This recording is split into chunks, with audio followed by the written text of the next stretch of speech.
Welcome into the best in true crime podcasting. This is True Crime Tuesday. I'm your host, Tim Dennis. Going to welcome back an old friend to the show, and we're going to talk about one of his projects that's out there right now on an app that you can check out, VIX, the VIX app, which I checked out based on his recommendation. I was enthralled with it, folks. We're going to talk about it today. It's called Paraiso Blanco. It is a Spanish language show based on Carlos Lehder, is a Colombian drug lord. And there's a book out there by our guest, Ron Chepesiuk, who was with us with the Bad Henry book, if you remember that, just a few weeks ago. Henry Louis Wallace, the serial killer in North Carolina.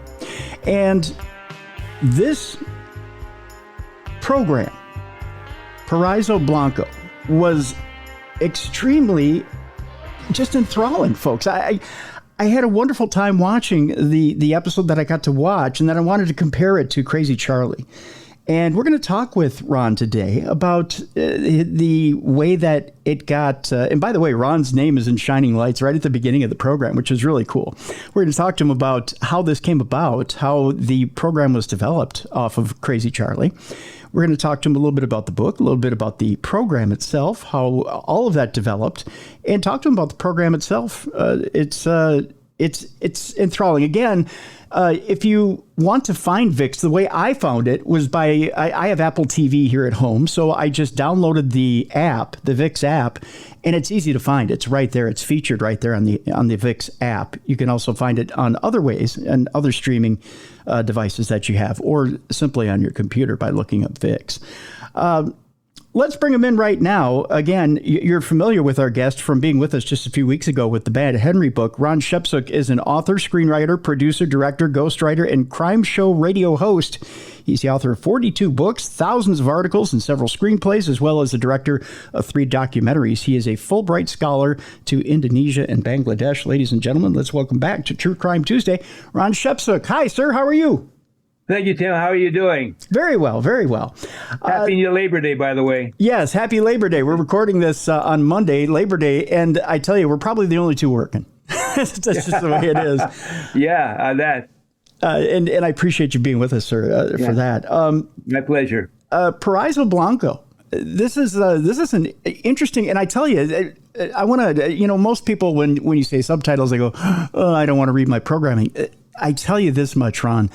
Put that aside. Put aside the subtitle thing. The guy, first of all, I got to tell you, and I'm not familiar with the actor's name.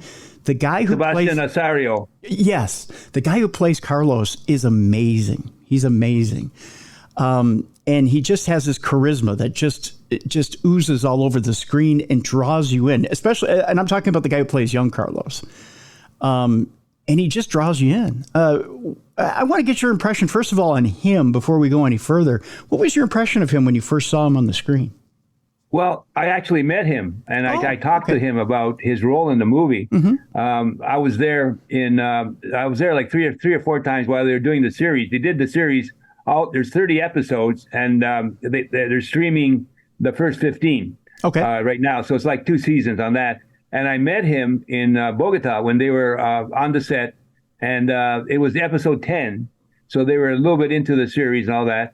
I was really impressed with this guy. He was only like 24 years old. Oh, wow. And like he plays the young Carlos. And he like you say, he's got charisma and very handsome. And he was very interested in the role. He liked my book. Mm-hmm. He asked me questions about what I thought about playing Carlos. And so I gave him my opinion. We talked about an hour, and that was it. And I think his role was well done. I think he really captured the essence of Carlos Lehder's personality, and I'm very happy with what he's done. And I really think he's going to be a crossover star too, somewhere like Matt Damon or Brad Pitt. Really, yeah. It's hard to play unhinged and likable at the same time. You can do one or the other. It's hard to do both. Yeah. Well, that's a good way to put it. Yeah, it's a hard.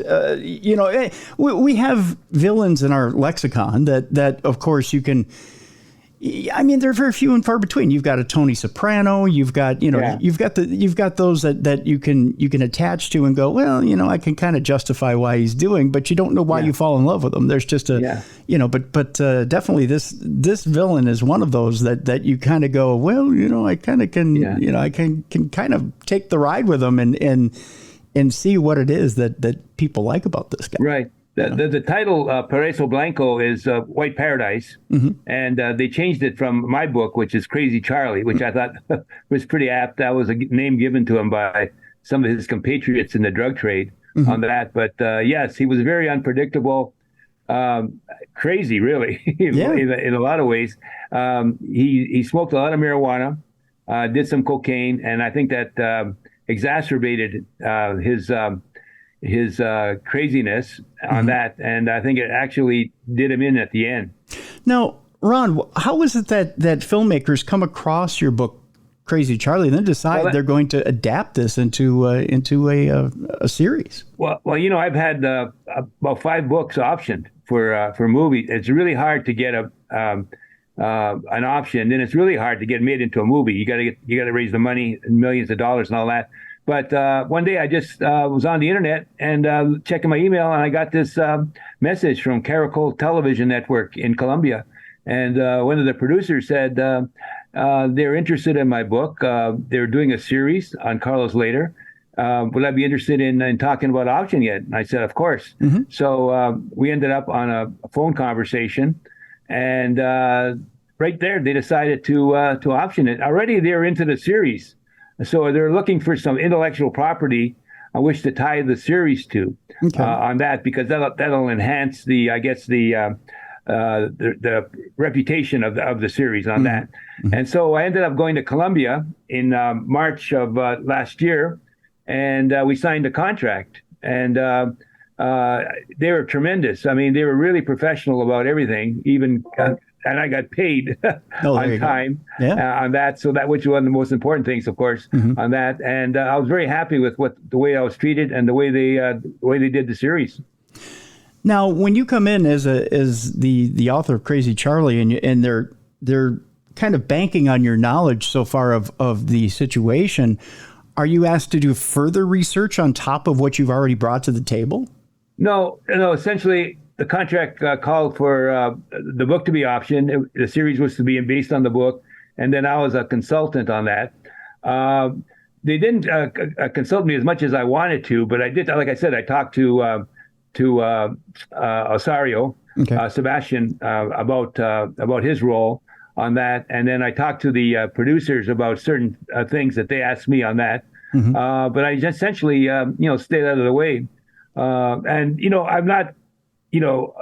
Really concerned about them not taking my book and adapting it literally to the screen, because I realized as a screenwriter myself that there are 2 different elements, 2 different creative products. You have the book and you have the script, and there's different elements that go into making each one of those, and they don't necessarily mesh.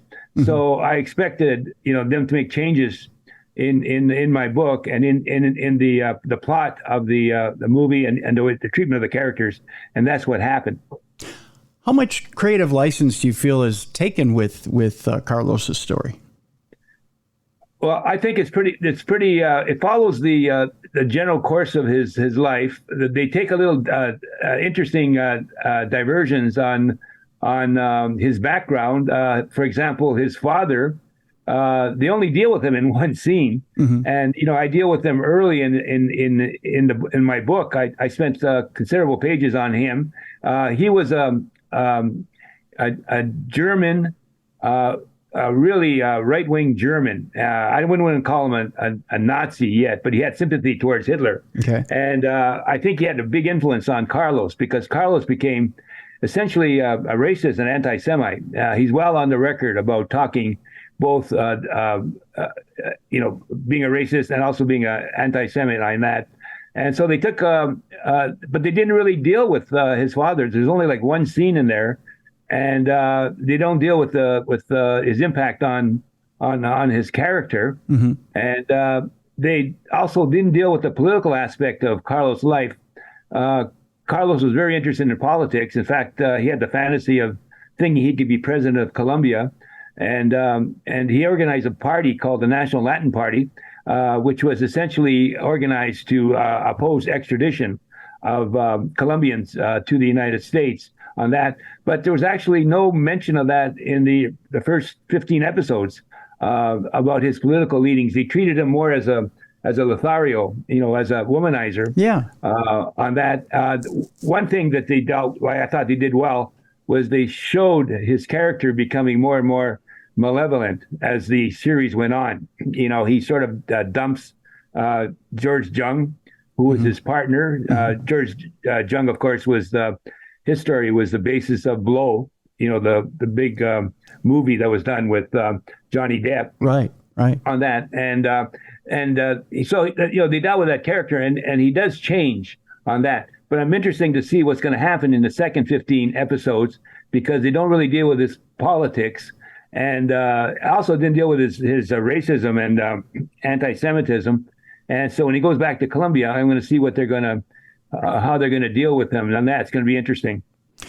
Now, you mentioned the beginnings of Carlos's life, and I think that's probably a good place to start with Carlos, because it's interesting, and we can do the little compare and contrast here with Carlos. In the series itself, and I'm not really spoiling anything. If people go to watch the first episode, and they can on VIX, Paraiso Blanco is the name of the series. And again, you can look up the app. If you have Apple TV, it's real easy. You just look up the app on Apple TV, and it comes right up. They state it as essentially or simply that Carlos's mother and father have. I don't want to put this simply, Ron, but they have their series of disagreements, and there's some domestic abuse there, in which Carlos's mother then leaves and takes Carlos with her to the United States. Right, when he was about 15 years old. Right. Does that differ in reality? No, I think that's pretty true. Carlos came to the U.S. with great expectations. He had a really fondness for America, but he didn't really make it in America. He thought he was going to be big. Mm-hmm. He ended up stealing cars, getting caught. And I think he had this resentment against the United States because of his poor experience living in the United States. He ended up sending kilos back to the U.S. with swastikas on the bags, on that sort of thing. And he was very pronounced in voicing his displeasure with the United States in various interviews. He called it the home of Satan, and he said he was going to destroy it with cocaine on everything. And his mother was interesting. He had a close relation with his mother, Helena. Mm-hmm. She was a former beauty queen, and they lived in the U.S. And then he ended up in prison, in Danforth Prison in Connecticut, and that's where he met George Jung, and the rest is history. Now, Ron, there's a scene, and maybe you can clear this up for me. I have to admit to our listeners one thing real quick here. Sometimes I'm not the brightest bulb on the tree. I didn't realize there were English subtitles. So me and my little rusty 9th grade Spanish, I'm trying to follow along with what was going on the screen. Right. Although it was very easy to follow along with. I got to admit that. But when they moved to the States, when he and his mother moved to the States, are they staying with relatives? Is that what I gathered? Well, I think he stayed with his brother. Okay. When he came to the United States, and he got involved with petty crime. I think he was a born criminal, and he ended up peddling in marijuana, dabbling in marijuana, trafficking, but he was also interested in cars. And he had a brother back in Medellin, where he managed to ship the cars back to Colombia, and he had a pretty. It was pretty relatively prosperous gig going on there until he was caught, and then ended up in prison deported from the United States, and ended up in prison in the U.S. And then when he was released, he was shipped back to Colombia, and by then he had already had a design for what he was going to do, which was to revolutionize the drug trade by flying planes into the United States with big shipments of cocaine. Now, there's a scene that alludes to something, and I'm curious if this is the same as far as you understand. There's a scene where, as a teenager, he's playing rock and roll records and he's dancing around in his room. And I think I think you're aware of the scene I'm talking about. Is it his uncle that breaks into the room, and there's like a little bit of a hint as to maybe some improprieties there? Do you know what I'm talking about? I'm not really sure if that was his uncle or not. It was a relative on that. Okay. And of course, it was interesting the way they did that scene. Mm-hmm. Yeah, I found they kind of dance around it like there could have been some abuse there. There might not have been, or he essentially goes to his mother and he says, well, you know what, you're either going to, bring this to somebody's attention or I'm out of here type of deal. And he leaves. I think that was probably pretty accurate. I think it was pretty accurate. I think that there was some abuse going on in there.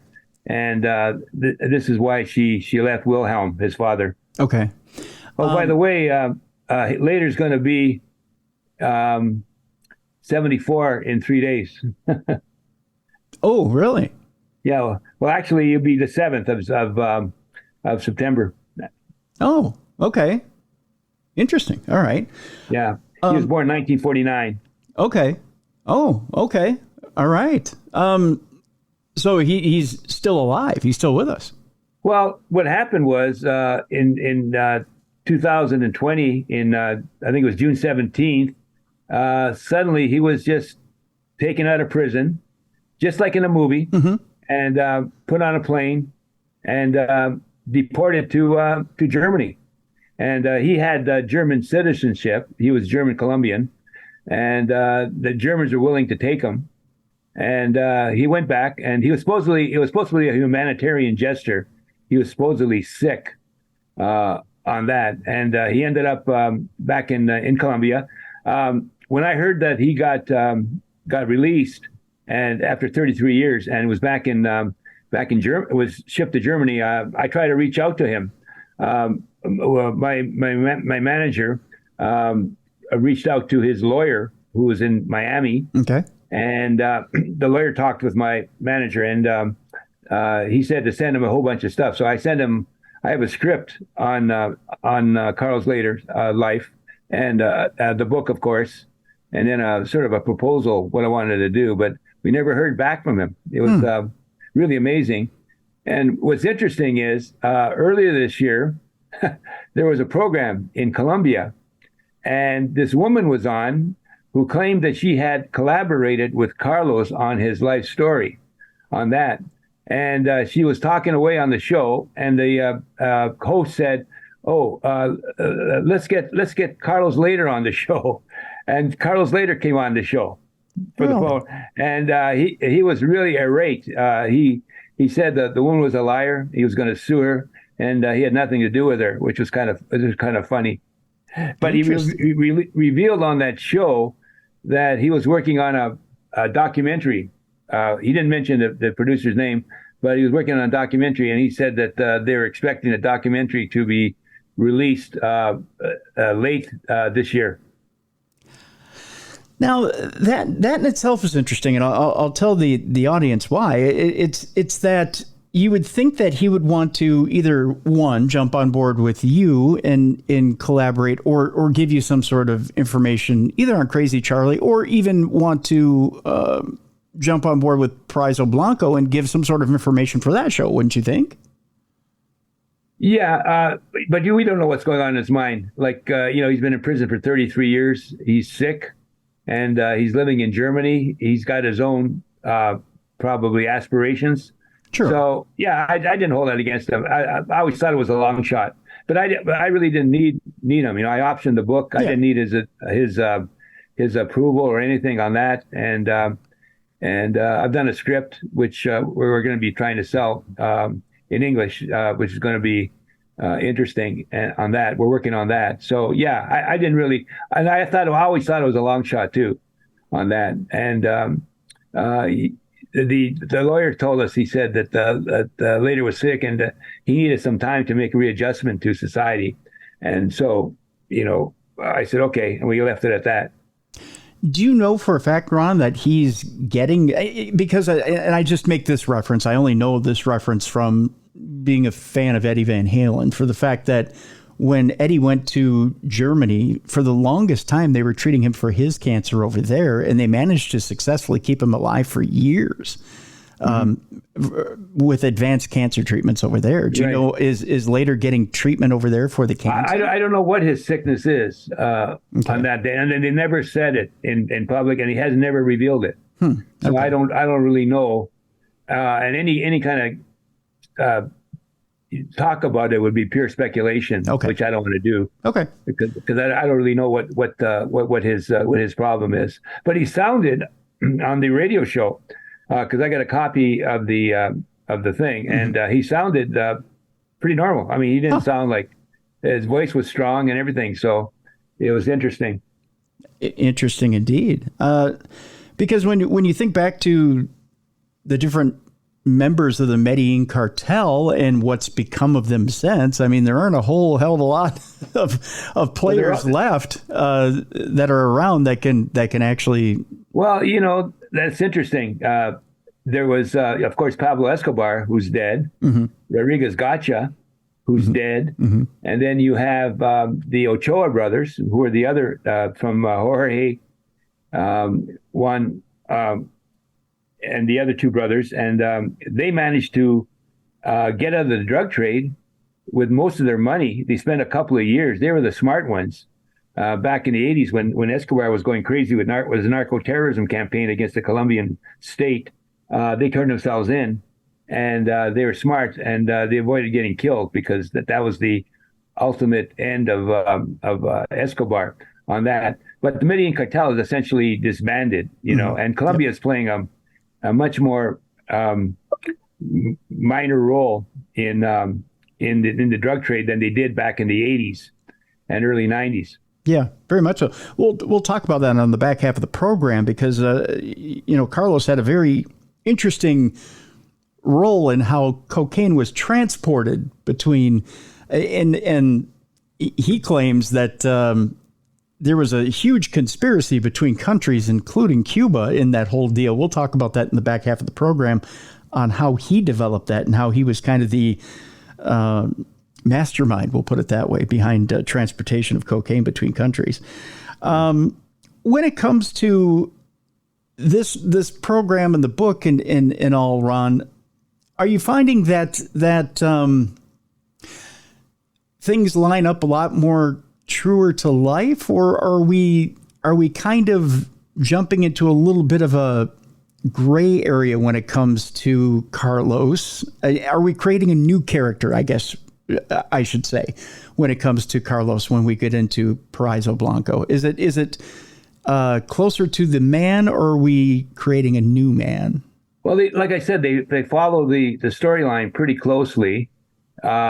But one big difference, of course, is that the way they treat the character, they don't really focus on the political aspect of it. They don't deal with the father that much, and his background and his pro-German views on that sort of stuff. And so they have this, they treat him more of like I said, like a Lothario, womanizer on that, and they really stay away from the politics, which it's going to be interesting, because he ended up on Norman's Cay, which is the island that you alluded to, which became the pivot for the transportation of drugs from Colombia to the U.S.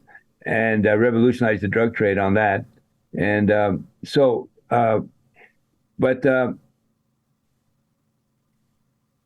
excuse me, I forgot what I was going to say there.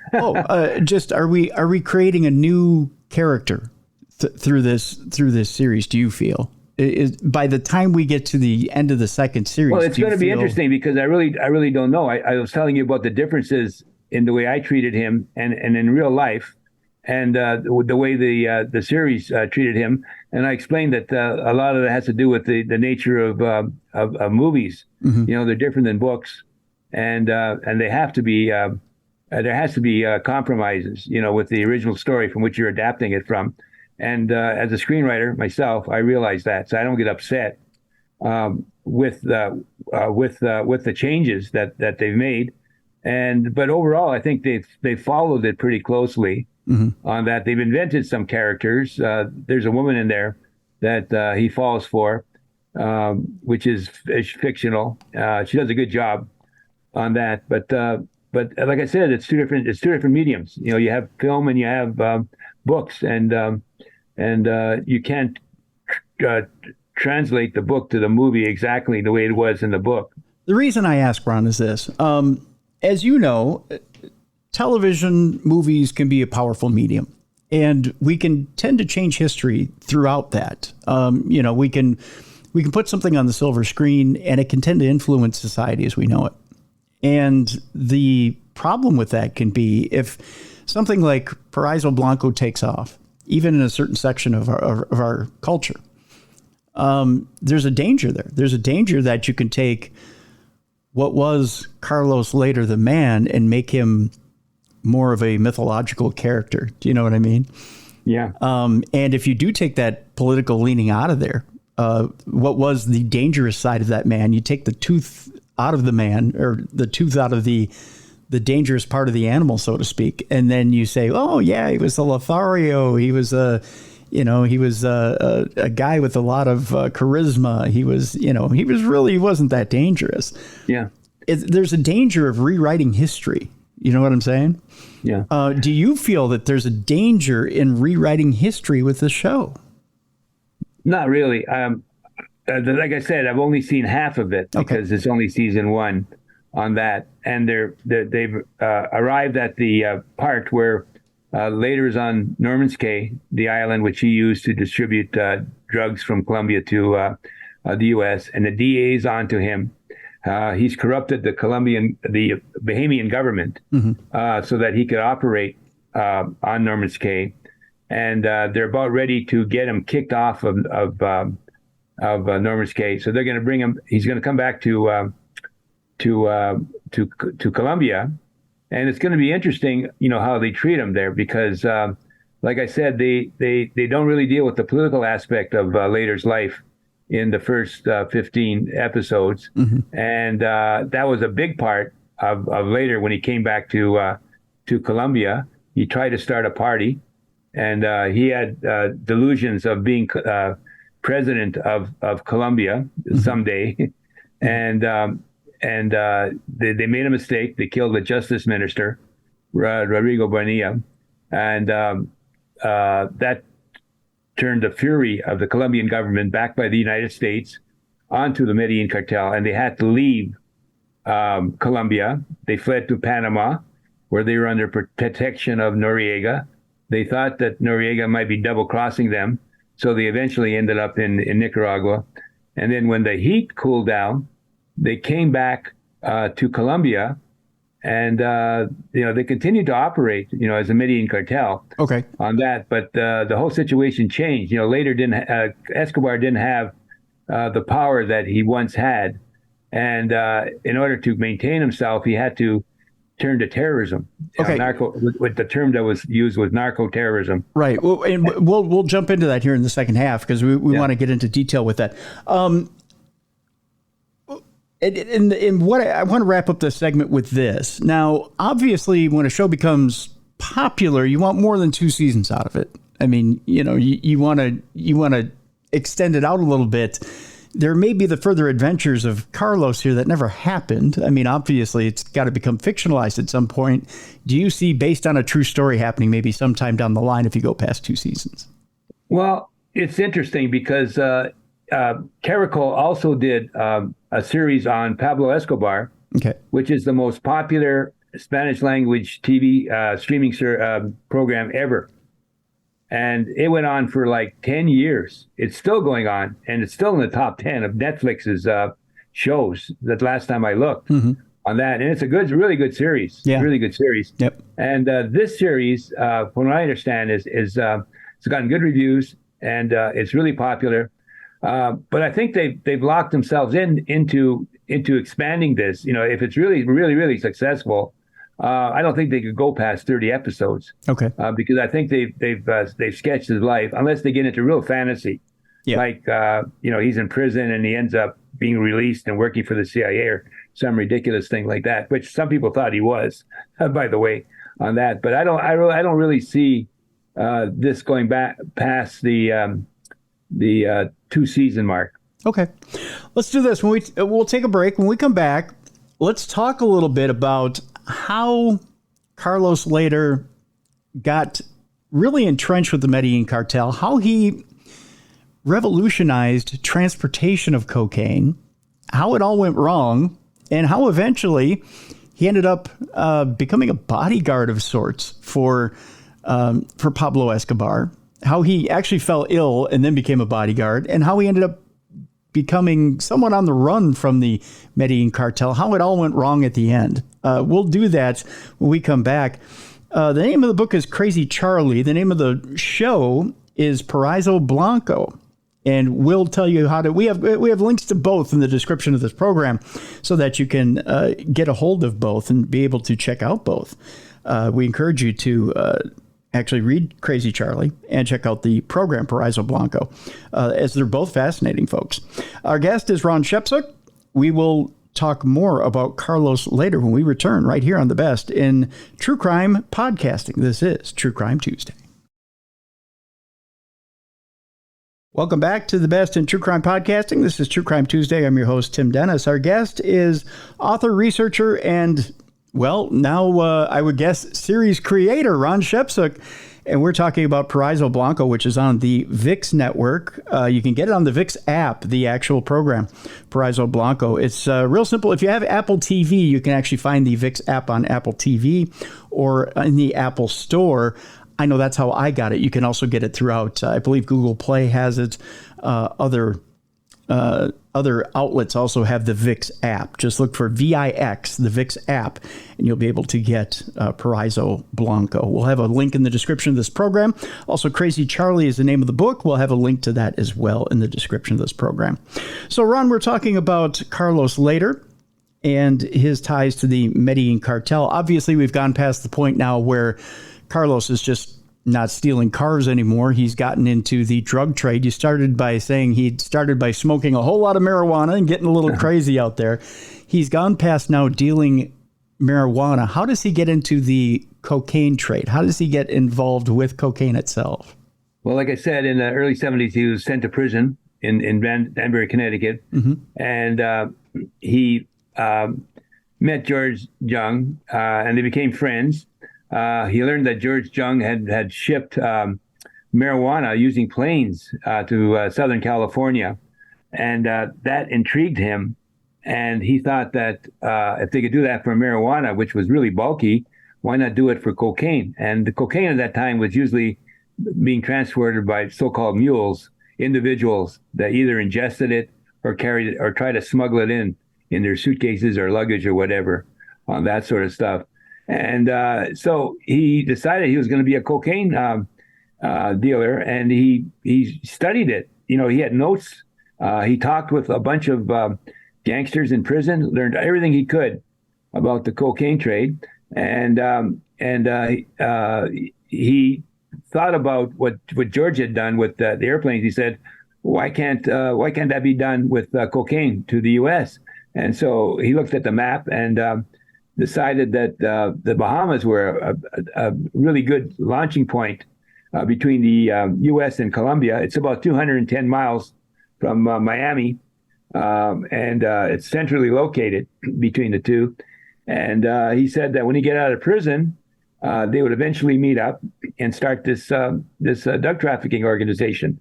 And to get their first plane, he hired a couple of girls as mules, and they smuggled in cocaine into the U.S. that gave them the money to buy their first plane. And so they set up a shop on Norman's Cay, which is one of the islands of Bahamas. It had about 100 people on there, okay, but later used intimidation tactics to chase off the people that lived on that island. He set up runways so the planes could land. He brought in some German bodyguards to protect the island, and he spread the money around on the islands, and he had the government pretty well in his pocket, and he began smuggling the cocaine into the U.S. And if you were if you were around in the late 1970s, early 80s, you noticed there was a big cocaine epidemic in the U.S. And that was essentially Lehder's cocaine, and it was becoming an epidemic because there was so much of it that was being consumed, and that was because of the shipping method that Lehder devised. And so it was said that he had, every 4 kilos of cocaine, he would get paid with one of them. And this is thousands of dollars. I mean, really thousands. And he became really extremely wealthy. The U.S. became concerned, and they put pressure on the Bahamian government to kick Lehder out of the Bahamas. And finally, he was under enormous pressure. He knew the DEA was going to move in on him, and he closed shop on the islands. And about 1980, 81, 82, he moved back to Colombia, where he again set up shop. So there's a certain time where, and I don't want to jump to the end of the story here, but he figures out that there's these different routes that he can take with these planes and eventually become one step ahead of the U.S. government. Well, yeah. In those days, there was no real terrorism, right? So the safeguards on the borders were not that entrenched as they are today. You couldn't do what Lehder did back in the late 70s, early 80s. You couldn't do that today because there's too much protection. But planes would fly in from Norman's Cay, and they'd land in Georgia or Florida on some remote runways, and then they'd have trucks there. They would offload the cocaine onto these trucks, and then from there they'd be shipped all over the United States. And they're able to get away with this for like 3 or 4 years. And he, like I said, he made enormous amounts of money and caused a tremendous cocaine problem in the U.S. Now, in most TV shows, we see things, Ron, like, they hid it in a bunch of bananas or they hid it in a bunch of coffee. Was he hiding it in something in order to get it into the country? They had their ways depending on what they were doing. Like you said, they'd hide it in fruit. They'd hide it in concrete. I mean, they'd hide it in fish. Okay. The amount of creativity that goes into being a top-level drug trafficker is really staggering and really impressive. And they're able to get away with it. And as soon as the authorities would catch on to a couple of methods, they did change the methods, and they're always staying one step ahead of the law. Unbelievable. And to think that you put that staggering figure out there that out of 1 every 4 kilos he was getting paid off of. And you think of the amount of cocaine that was on the street. And then when you think that in the 80s, they were cooking it on top of crack came along in the 80s as well. So, you were getting a cheaper form on top of the pure stuff that was out there. It's staggering, the amount that was out there on the streets. Yeah, I mean, and later, his fortune was put at close to $2 billion. That's and some people say he still got that money. He still got that money. I don't think so. I think the government got most of it. But yeah, he made incredible amounts of money. Well, the Medellin Cartel was making so much money that they offered to pay off the debt of the country of Colombia.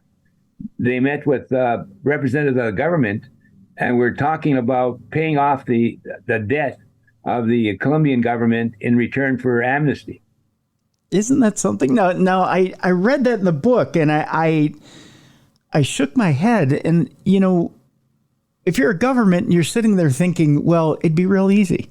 It'd just be incredibly easy to go, okay, sure, why not? Yeah, but the United States would not allow for that. They wouldn't do that. And the Colombian government reneged on that. They had the meetings and they turned down the offer on that. But it goes to show you the power that the Medellin Cartel had. But wasn't that they could pay off the foreign debt of a country, which is quite remarkable. Wasn't the other part of that, though, Ron, that the Medellin Cartel was to go straight if they paid off the debt of the country? Yeah. They would put money into rehabilitation programs. They would get out of the drug trade and essentially have amnesty on that. And it was a good deal for them. I mean, they made their money, and then no one's going to take away their money. They made billions. Escobar was one of the richest guys in the world at that time. Okay. He made the 500 list, right? The U.S. Forbes 500 list, right? On that, and so they're willing to do that, and they were intelligent. They knew that eventually law enforcement would catch up with them. Yes. Yeah. And nobody really escapes the long arm of the law. You could count the number of people that got away with criminal activity in terms of drugs on one hand. Everybody eventually gets caught, right? And they knew that, and the life was strenuous. They wanted to, and they wanted to enjoy their millions, if not billions of dollars. So you would think it's a good deal all the way around, right? I mean, now don't get me wrong. I'm not co-signing on this deal. Yeah, but they didn't really trust. Criminals are criminals, right? Right. And they could say that, but there's always a temptation to get back into the drug trade, and that was one of the reasons that they turned them down too. They didn't really trust them. Sure. On that, and of course, the pressure from the U.S. government was the other one. Understandable, but. In that, and follow me here, I'm just following this to a somewhat non-logical conclusion here, Ron. Right. In that, Colombia is a sovereign country. And what right does the U.S. have to operate within a sovereign country's borders? Well, I mean, Colombia was causing the drug trade. I mean, the supply was coming from Colombia. True. And they depended on Colombians, on U.S. support, U.S. money. And of course, they had to consider the U.S. and the U.S. was not going to let the cartels off the hook. They weren't going to let them. They weren't going to give them a get out of jail card. But if all of a sudden the cartel says we can give you enough money to make you turn your back on the U.S., what at that point? But they didn't. Right, but they didn't. They didn't. Right. They turned it down the offer. Right. I'm just saying, I'm playing what if here with you, Ron. Yeah. But at that point, it's the reason why certain countries go down the wrong path. There's the allure of greed or the allure of, if I can turn my back on certain allegiances and just say, hey, we can be independent on our own and we can operate over here and not have to worry about, having to make certain allegiances, and why not? But that's where you see greed, and that's where you see other things take hold, and that's why you see corrupt governments. Yeah. It happens. It does happen. But you had to, I knew Colombia. I started going to Colombia in 1987 when the height of the narco war was going on with Escobar and all that. I eventually married a Colombian, and you really couldn't understand the impact that the drug trade had on that country. We talk about Iraq, after the fall of during the fall of Saddam, and the terrorism that was going on there. Colombia was just as bad. It was just as bad in terms of the deaths, in terms of the violence, in terms of the incredible destruction of the country on that sort of stuff. So, it was really, really, really difficult to deal with, and. But eventually they were able to turn the tide against Escobar. He made some strategic mistakes. He essentially pissed everybody off because they couldn't trust him. He killed some allies and pissed off the wrong people. And eventually the whole country was against him. And he was one man going against the country. And it was a losing proposition for him. And, in 1992, he was killed on a rooftop in Medellin. Yep. Which brings me to, how did Lehder survive this? Because there are, it seems like it's interesting because he became a minor figure after he came back from Nicaragua. He lost a lot of his power, and essentially he was struggling. And he reportedly Escobar made him a bodyguard on that. He sort of took sympathy on him, but he was really into a debauched lifestyle, with orgies, with drug parties, and he became really consumed with drugs. And there was an incident where one of the radio stations in Colombia interviewed him down by down near the Amazon River, and he was sitting in the middle of the jungle with on a chair, and they were interviewing him, and he was ranting about the U.S., how he was going to destroy it, ranting about the Jews, there was no Holocaust, all that sort of stuff. And I think that this was televised nationally. I eventually met the reporter who did the interview, and she was describing to me. It was really amazing. And it was shown on television, and of course Escobar saw it, and I think he was really upset because it brought a lot of publicity onto the Medellin Cartel. They were trying to keep a lower profile. And eventually, I think he said, I think that there's truth to the story that he set up Lehder to be arrested and to be brought back to the United States for trial. So Lehder essentially, by making himself by putting himself out there, makes himself safe. Is that what you're saying? I mean, he, by doing this interview and by putting himself out there and by, I don't want to say by exposing the cartel, but he sets up the dominoes to be tipped over one by one?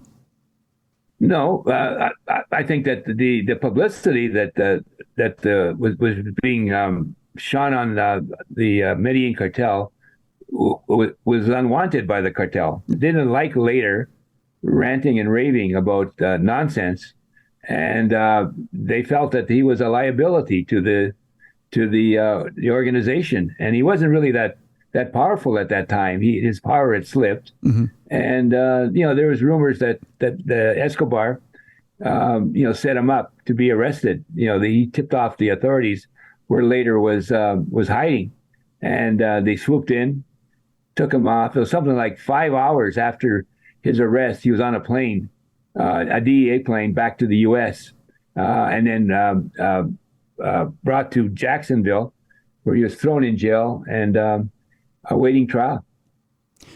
Now, at that point, he starts to sing a little bit as to how operations are done, correct? Well, he didn't really. The actual trial where he was convicted, he didn't really talk, but he spent a couple of years in jail. He was sentenced in 1988, life plus 155 years. Jeez. In prison. And then after the U.S. Went into Panama in 1989 and literally kidnapped Noriega, brought him back to the U.S. for trial, and then he was eventually for trial in 91, 92. The U.S. government thought that Lehder's testimony against Noriega would be important, and they worked out a deal for a reduced sentence. They said they would cut his sentence. They didn't really say what it was going to be, but Lehder anticipated it would be 30 years, which meant that he could get out a lot sooner than he was expected to get out on that. And then he testified against Noriega. Noriega was sentenced, and he was given 50. His sentence was cut to 55 years rather than the 30 years he wanted. So he felt he was betrayed, and he wrote a letter to the judge, a scathing letter, attacking the system, saying that he was double-crossed and all that. The U.S. government took that as a threat on the judiciary, which is kind of interesting now that we have Donald Trump doing this essentially the same thing. And they took him out of his jail cell in Arizona, where he was being incarcerated, and whisked him away, and he disappeared. nobody knew what happened to him. And what happened was he was put in the WITSEC program, which is the program for snitches and informants and within the prison system on that. And for years, we didn't know what happened to him. And then he showed up in 2006. He sued the U.S. government, said that they had reneged on his deal that he had worked out regarding him being sent to Germany for his testimony on Noriega and all that. And then the rumors were circulating. There was a rumor that he was working for the CIA, which is kind of crazy because he was out of the drug trade from 88 on. Mm-hmm. So what would he know about the drug trade that could help the CIA, whatever? Right. And I got calls from people that believed that, and they wanted me to verify it, which is crazy. And I told them that there was no truth to that on that. And then he ended up suing the government. He showed up again. His lawyer showed up in court in about 2008. He's suing the government, and nothing happened. There was a report in 2016 where the Colombian government said that they were considering taking Lehder from prison and all that, but there was sort of like a really isolated report. And then all of a sudden, he was released in June of 2020 and on his way back to Germany. So what would have happened, Ron, if Colombia would have got a hold of him? I mean, do they just put him back in a jail cell and let him rot? Well, the expectation was that he would be released. I don't know, on a house care or whatever. Okay. But the Colombian government didn't want him. I mean, he was a unpredictable loose cannon, really, and right. And with his history, I'm sure Lehder had enemies. You remember what happened to Griselda Blanco when she was released? She was killed within a year, by assassin. Yeah. And that, and I don't know if Lehder wanted to go back to Colombia, really, because I think it would have been a dangerous situation for him. Well, I think on his insistence that he go to Germany, there's no way he would have wanted to go to Colombia. Yeah. He wanted to go to Germany because he thought that was the best option. Right. Option for him. Yeah. I mean, he stays alive that way. I've got to think there was enemies in Colombia. There's just no way. Yeah. I'm sure he had. Although he was. It'd be very hard pressed to find examples where he killed somebody. Yeah. There's one example in Kings of Cocaine, the book by Jeff Lane and Guy Gugliotta, where they described that Lehder was at a party at Escobar's where. And of course, he was suspected of being a bisexual, mm-hmm. and he put this make on this one of Escobar's men, and the guy repulsed it, and later ended up shooting him. I don't know how true that is, but outside of that, it was overt examples. Like there's plenty of overt examples for Escobar. I mean, killing people, but later. It's hard pressed trying to find somebody that he actually murdered. I've got to think that there's plenty of enemies, whether they be past, present, or otherwise, of the Medellin Cartel that are probably still on the lookout somewhat for him, although he's an old man. That they're just wanting to tie up loose ends if he were to go back to Colombia. Yeah, I would suspect that could be the case, although we'll never know for sure. They kind of make I don't want to say they allude to it in Paraiso Blanco, but he's kind of watching over his shoulder as they're in the airport in that first episode. He's as he's kind of seeing his younger self in the airport. He kind of has. You're talking about when the scene when he's released from prison and put on the plane. Yes, yeah. He kind of has that little paranoid look to him, like he's looking over his shoulder and. Although he's looking at himself as a younger person, he kind of has that look like, he doesn't know what to expect, or he may be looking over his shoulder at somebody who might be trying to get him. He was sort of like, he was being released after 33 years. So mm-hmm. you could expect him to be a little paranoid about and uncertain of his surroundings on that. But interesting, do you notice what was on his lap? In the opening scene, he's in the jail cell, and the guard comes and says, "Come on, Lehder, you're getting out of here." And if you look on his lap, there was my book.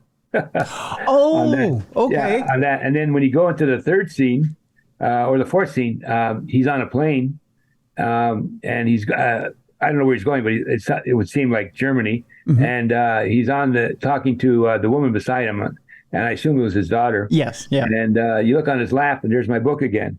Oh, look at that! See? Yeah, and like you said, they gave me prominence in the opening of every every episode. Every episode starts off with acknowledging that it's based on my book. Yeah, which is really cool. I mean, your name's they did a good job. I mean, I had no complaints. No, not at all. I thought that was really cool. Normally, the only time I've ever seen that kind of treatment is Jerry Siegel and the creators of Superman. That's the only time. That's interesting. Yeah, or Stan Lee when it comes to Marvel. So I mean, so you're in a rare air there, Ron. Yeah, and and how many authors get movies made out of their books? So there you go. Yeah, I'm very happy with that, and I'm hoping that this will lead to some of my other books being optioned.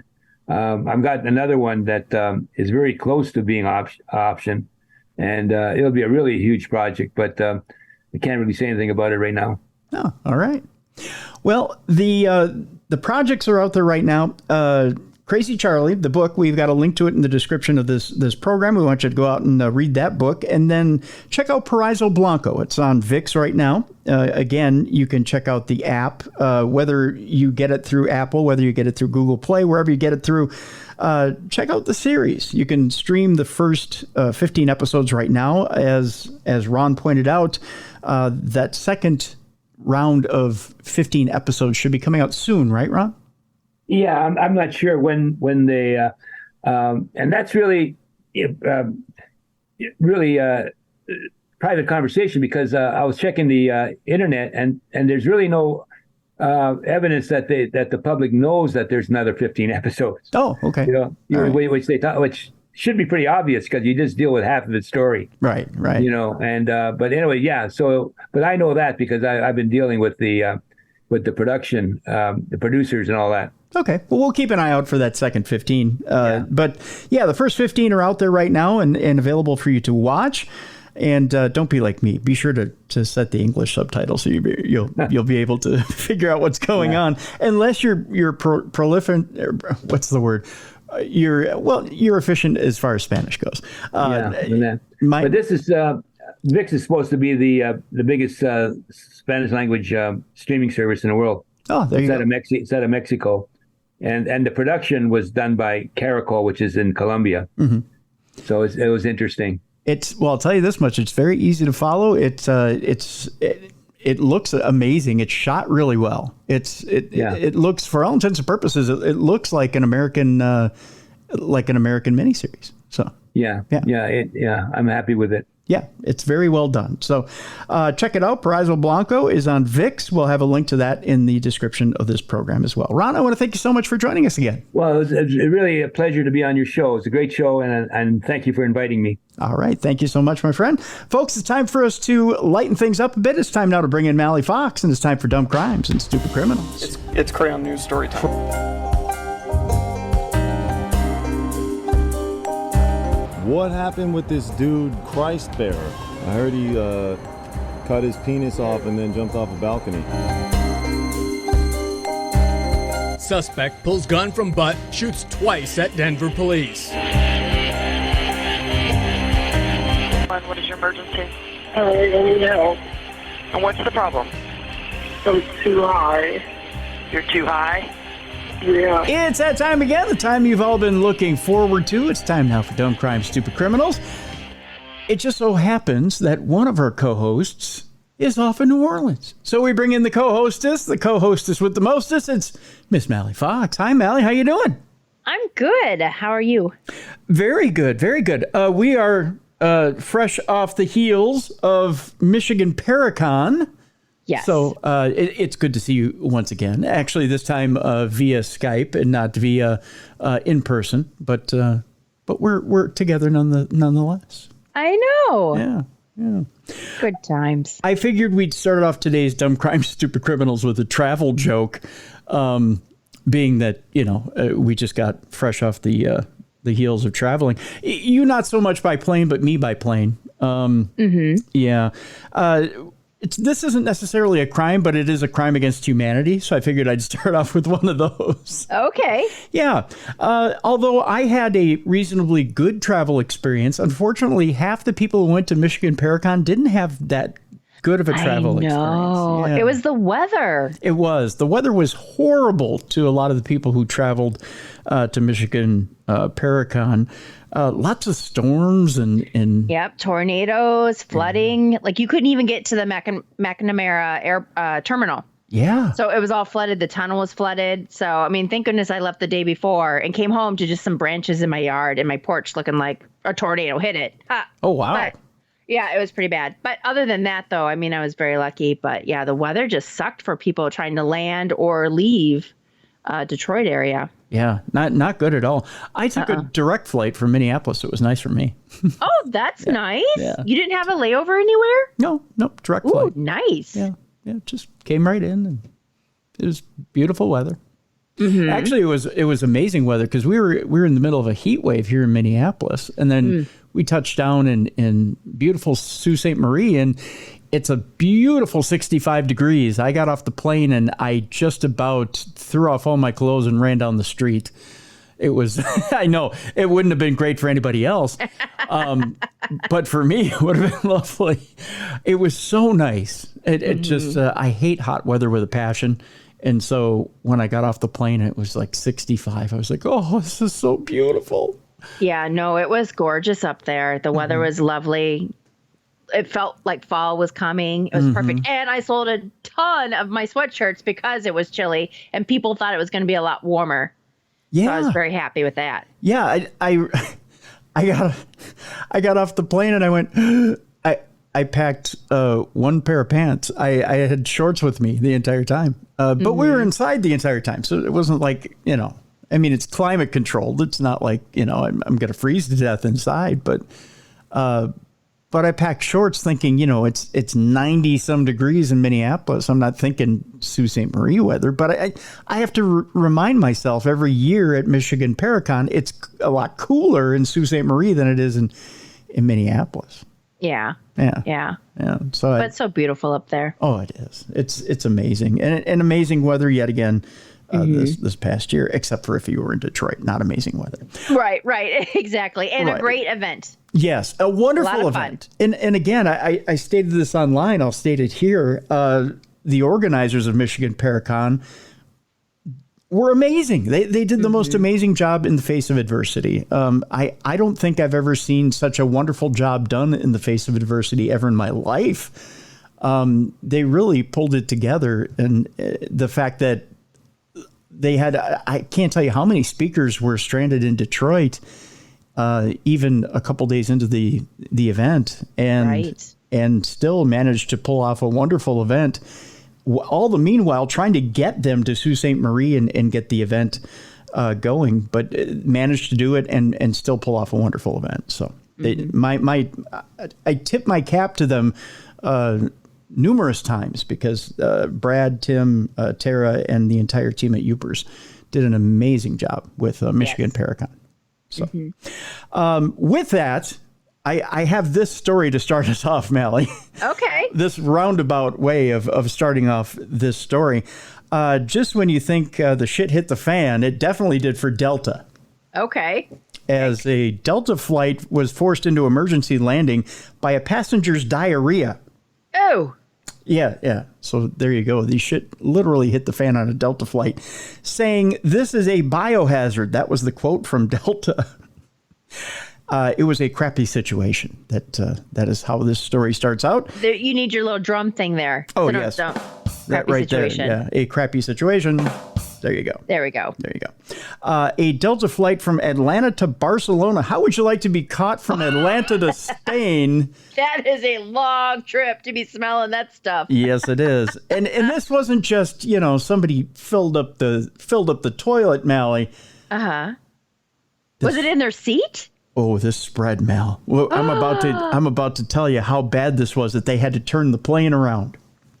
Oh, God. You ready for this? I would have been gagging the whole way. Oh. I have a really bad gag reflex. Can you imagine? Oh. I mean, it's not like we're not in the era of COVID where you could, hide yourself under your N95 or anything like that, A Delta flight from Atlanta to Barcelona was forced to turn around and make an emergency landing after a passenger had diarrhea all the way through the plane. That's in quotes. Oh. All the way through. Wait, all the way through. So was it like going down their leg as they walked down the aisle? Kind of like those marathon runners. Have you ever seen those where they just take a crap and it's all on the backside of their legs? Oh, nasty. You know how when you get the triathletes and they're like, well, if you got to go, you got to go, and you got to go right now. Yep. Oh, God. Oh. Oh. The Airbus A350 aircraft was 2 hours into a transatlantic flight from Georgia to Spain on Friday when the pilot asked to come back because of the fecal fiasco, which, by the way, is the name of our new group, Fecal Fiasco. Yeah. Perfect. It's kind of got that alliterative twang to it. Fecal fiasco. This is a biohazard issue, the pilot said to air traffic control. Recorded at liveatc.com. You can actually listen to it online. Oh my gosh. And was shared to X, otherwise known as Twitter. We've had a passenger who's had diarrhea all the way through the airplane, so they want us to come back to Atlanta. You know what? Shame on that passenger, because obviously if they have it going through the plane, that means they've had it before they got on the plane, and shame on them. They should have just been like, you know what? I need to rebook. You're right. I mean, A, that's embarrassing, but B, what are you doing to the other passengers around you? I mean, come on. And who wants to be stuck on a 6-7 hour flight when you've got diarrhea? Right? Because that means that you're going to spend multiple trips going in the bathroom back and forth. Right. And that's a small space. I mean, that's not, And then you're subjecting all those other passengers to your, let's just say, follow order. Yeah. And you can't light a match in the bathroom to try and disguise the smell. Right.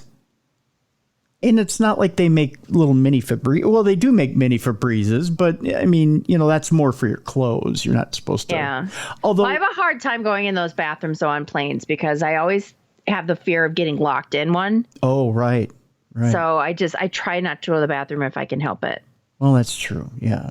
And I think those bathrooms are more built for the number one, not the number two, right? Right. Yeah. It's more of an emergency, if you got to go, let's keep her to the water, not to the sand type situation. People on the plane know that it's you in that bathroom because they'll start seeing a line. You can't hide it. You can't just casually go into the bathroom and go. People are going to know because there's usually a line forming when you're in there. Right. Oh, yes. That's you know what I mean? You never get out of the bathroom and there's no one standing there waiting. Right. It's the karmic response. And the worse it is, the longer the line. Yeah. Yep. Exactly. Yeah.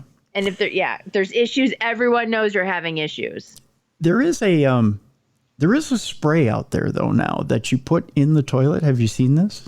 Yeah, it's like the potpourri, but it's called poopery. You spray it in the toilet and then you go. Right. And there's an off-brand. I think it's made by I'm trying to remember they don't pay for advertising here, but it's like poopery, but you spray it in the bowl and then, you do your business and it covers it up with a nice scent. But there's like a VIP, I think it's called too. Okay. It's like poopery. It's the same deal. Right. But it doesn't work in airline toilets because it's got the chemical deal. Oh. Right? Okay. Yeah. Okay. So I don't know that it would have helped Shitty McGee here on the airplane. The identity of the passenger remains a mystery, not to the people on the plane, exactly. Obviously. They're probably somewhere on TikTok, like someone recorded them coming out. Right. But so the people on the plane, they know who it is. To us, they didn't release the manifesto off the plane, obviously. So we don't know who it is. But the passengers and the crew were transferred, and flight DL-194 finally made it to Barcelona at 5:10 p.m. the next day, 8 hours later than scheduled. How pissed off would you be, MALLIE? had you landed 8 hours later because of the serial shitter. You know what? I would rather be getting on a different plane than having to deal 8 hours with the smell of, feces. Yeah. So, I mean, I can deal with being late 8 hours if I didn't have like a connecting flight or whatever. But I think I would have thrown up had I had that smell for so many hours. Like, I can't even handle a kid's diaper. So it's probably good I don't have kids. Oh, that's probably. But I mean, you know what I mean? I gag. Yeah. My dogs, when I got to pick up stuff, which I do. I'm a very good dog walker. But okay. Like that stuff makes me gag too. I just, yeah. Oh, I'm starting to gag right now thinking about it. I'm sorry. Oh my God. It is not known if the passenger who had the diarrhea problem was aboard the plane when it touched down in Spain. So I would hope not, because that defeats the purpose. Well, it kind of does, unless they, someone put a plug in it. I don't know. Oh my God. Had some, what is it, Imodium? Yeah. Is that what you're supposed to take when you have stomach issues? Well, either that or literally put a plug in it. I don't know. An alleged FAA flight strip was posted on Reddit, which appeared to confirm the situation involved biohazard all over the plane. So, yes, it did get on the floor. Oh, God. Right? So bad. Mm-hmm. So bad. How would you like to be one of the cleaning crew, by the way? Oh, my God. Well, did you hear? It was like a couple months back, a guy, I think he went to put something underneath his chair or something, and there was like the floor was saturated with blood. Oh. Yeah. And that was a biohazard. And I don't remember what happened, but I just remember being grossed out by hearing that the floor was just covered in blood. God. That couldn't have been a good situation. Cleaning crews were able to scrub down the aircraft once it landed in Atlanta, since flight records show it was used for another flight. That's right. They used the plane. Oh, my God. Just throw the plane away. Just find the nearest It's dumpster. not like you can open up the windows and air it out. Right. Just throw the plane away. Just get rid of it. They have another one at the airport, don't they? Oh, yeah. They got quite a few. But seriously, how are you supposed to get the ventilation going in there? I don't know. With the recycled air, the windows don't open up. You only have the door that opens, and that goes into the little gateway area. Mm-hmm. Mm-hmm. Oh, God. Yeah. Mm. Delta officials confirmed there was a medical issue as they put it on the plane, and it had to be redirected to Atlanta to be cleaned.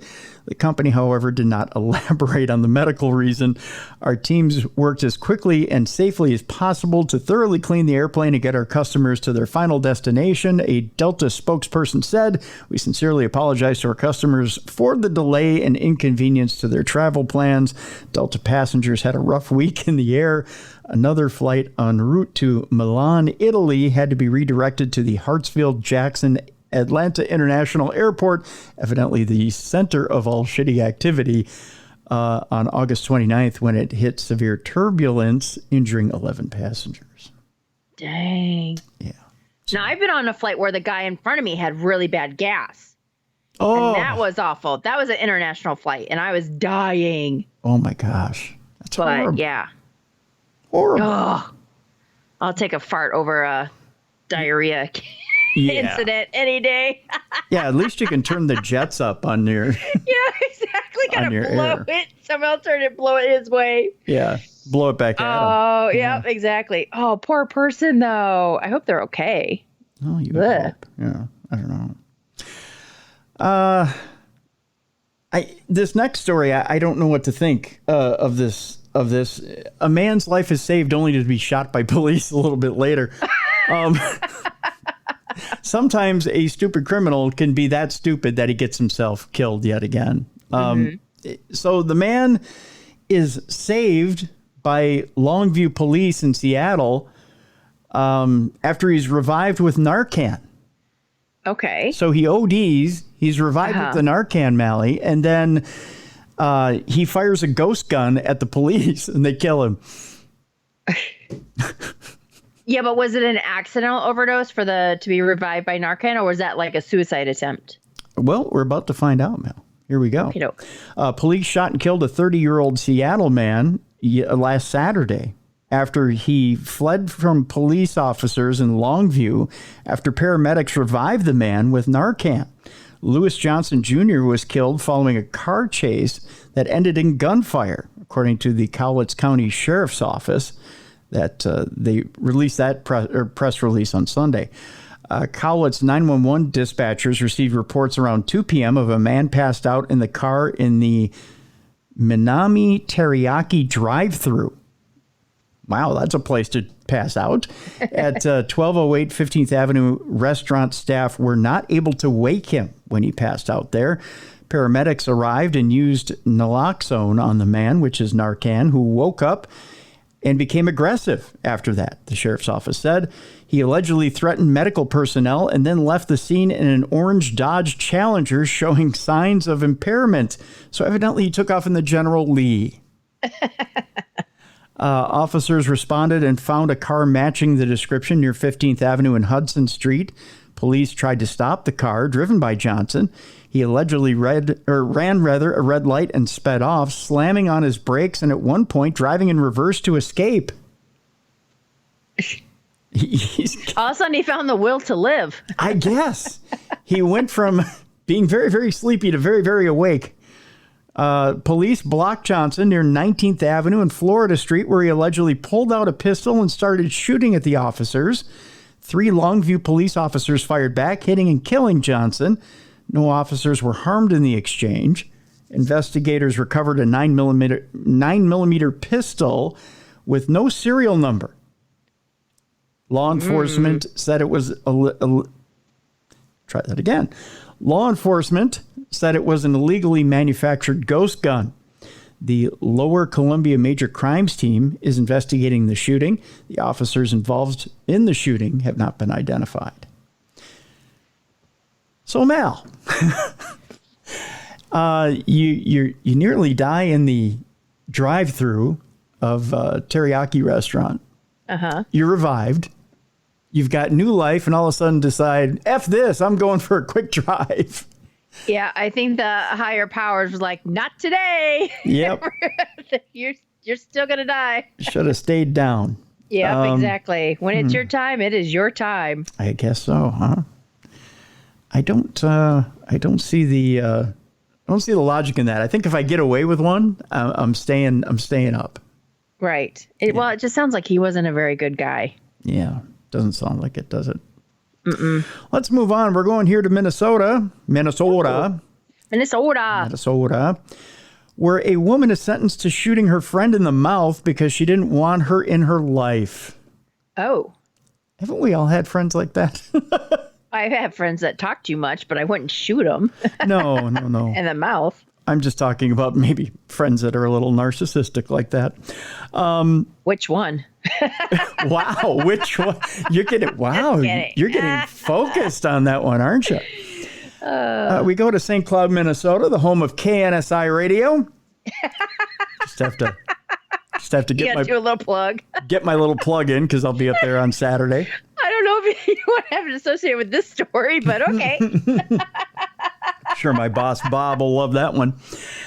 A judge has sentenced a woman to 25 years in prison for fatally shooting her friend in the mouth and promoting prostitution while she was in jail. Oh. Wow. The Stearns County District Attorney's Office announced on August 24th that Angela Renee Jones was given 300 months. In case you can't divide that by 12 real quick, that's 25 years in prison for the shooting death of Janessa Harris. 146 months for aiding an offender after the fact, and 131 months for promotion of prostitution, all of which will be served concurrently. So no reason to try to add all that up, Mal. You can, yeah. Jones pleaded guilty to the charges on June 9th. Jones was initially indicted on December of 2021 for first-degree premeditated murder and second-degree intentional murder. According to the district attorney's office, on the evening of June 1st and into the early hours of June 2nd, 2021, Jones went to Janessa Harris's apartment. The two had a prior relationship, and the statement says Harris also cared for Jones and her children. Jones reportedly told Harris she did not want Ms. Harris to be around her or in her life. That's pretty specific. Mm-hmm. Yeah. During their argument, Jones shot Harris in the mouth, and Harris died in her apartment. Yeah. Yeah. Well, that's a pretty permanent ending. Yeah, that's a lot of anger. That's a lot of anger. Yeah, that's for sure. On September 3rd, 2021, at around 9:30 a.m., St. Cloud police responded to a report of an unconscious person in the street and found a deceased adult female. The body was later identified as 25-year-old, I believe it's Casa Marie Lang, and the medical examiner's office determined she died from a gunshot wound. One of Jones's co-defendants, Deontay Davis, was charged and convicted of killing Lang. He was sentenced to life in prison without parole. The Stearns County District Attorney's Office said Jones played a role in Lang's death, as did another woman who allegedly drove Davis, Jones, and Lang before Lang was fatally shot and left on the side of the road. While in jail, Jones reportedly also coordinated an arrangement where a fellow inmate would exchange sex for money with Jones's husband. Oh, jeez. Sounds like a fine, upstanding young cadre of young people. Uh-huh. She's a winner. That's one way of putting it, Mel.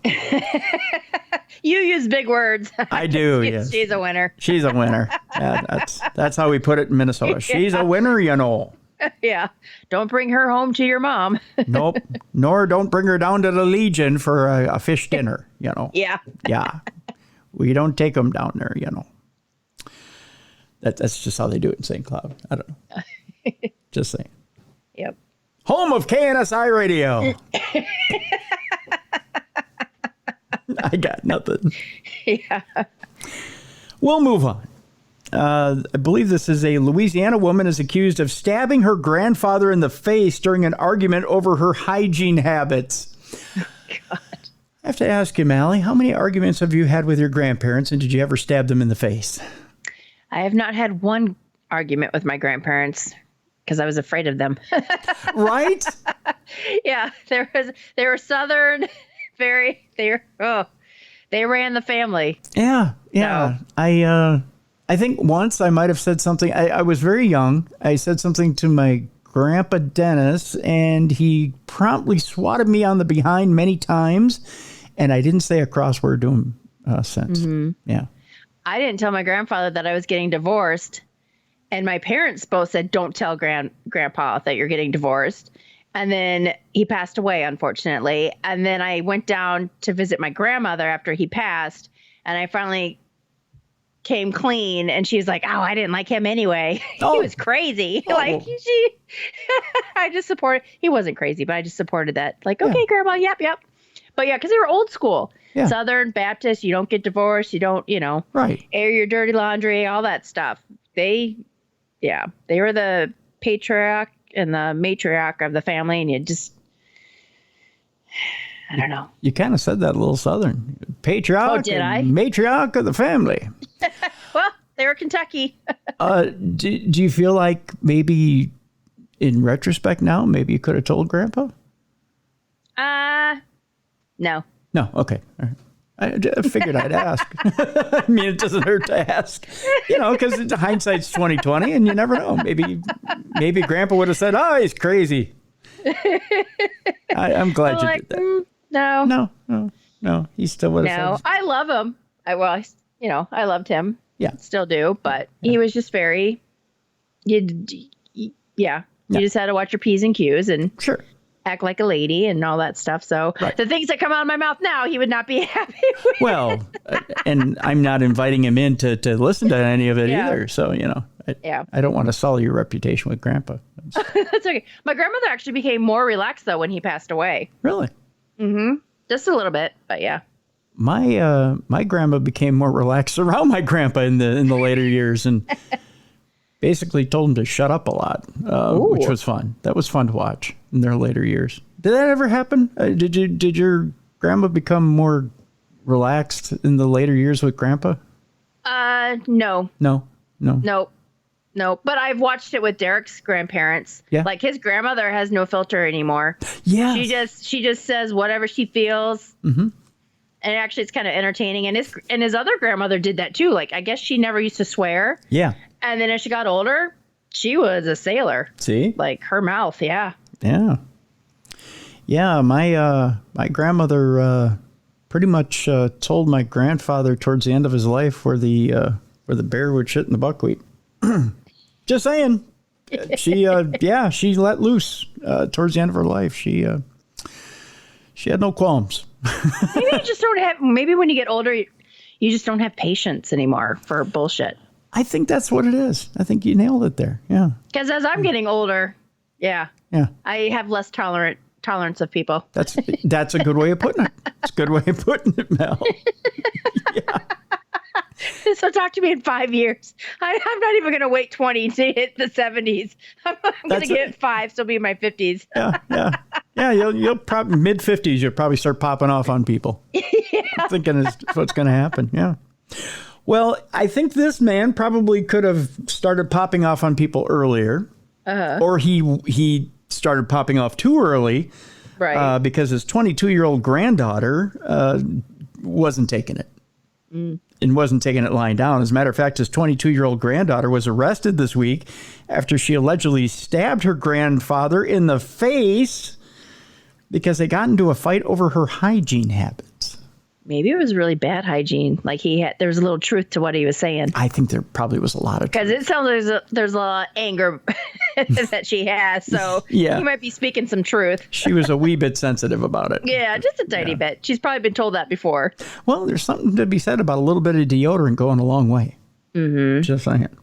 In a statement, the Caddo Parish Sheriff's Office said deputies responded to a residence on the 3900 block of Fountain Blue Road on August 29th due to a domestic dispute. Carrington Harris reportedly told investigators she and her grandparents started arguing because they asked her to shower. Oh. Yeah. Yeah, she must have been stinking if she hasn't showered. Yeah. After they requested Harris to wash herself, and not with a stick and a rag. Yeah. She might have had some feminine issues. Yeah. She reportedly damaged the inside of the home and shut off the power. That took more energy than to just jump in the shower. Mm-hmm. Yeah. Or even a bath. Yeah. All you have to do is just sit there. Right? Put a little bubble bath in there, jump in. There you go. Splish let splash it fall a little. off. Yeah. Let the crud fall off. Let the crud fall. That's right, Melly. Let the crud fall off. The water does the work. Mm-hmm. It's amazing how that works. Her grandparents tried to attempt to restrain her, but then Harris allegedly found a knife and stabbed her grandfather in the face. Ow. He was taken to a nearby hospital for treatment, and the sheriff's office did not have an update on his condition. Following the attack, Harris ran into the woods, of course, to be with her people. I don't know. And hid for several hours until deputies found her near another home in the area. Harris was arrested on charges of domestic abuse, battery, and domestic abuse battery with a dangerous weapon. Stabbing your grandparents in the face because you don't want to shower, bathe, clean yourself, that's a little extreme. Right. Yeah. I agree. And she must have been stinking if they're mentioning it. Oh, yeah. Because let's face it, when you get older, there's a few things that happen. One, you have problems regulating your temperature, right? I mean, you like the house real hot. Let's face it.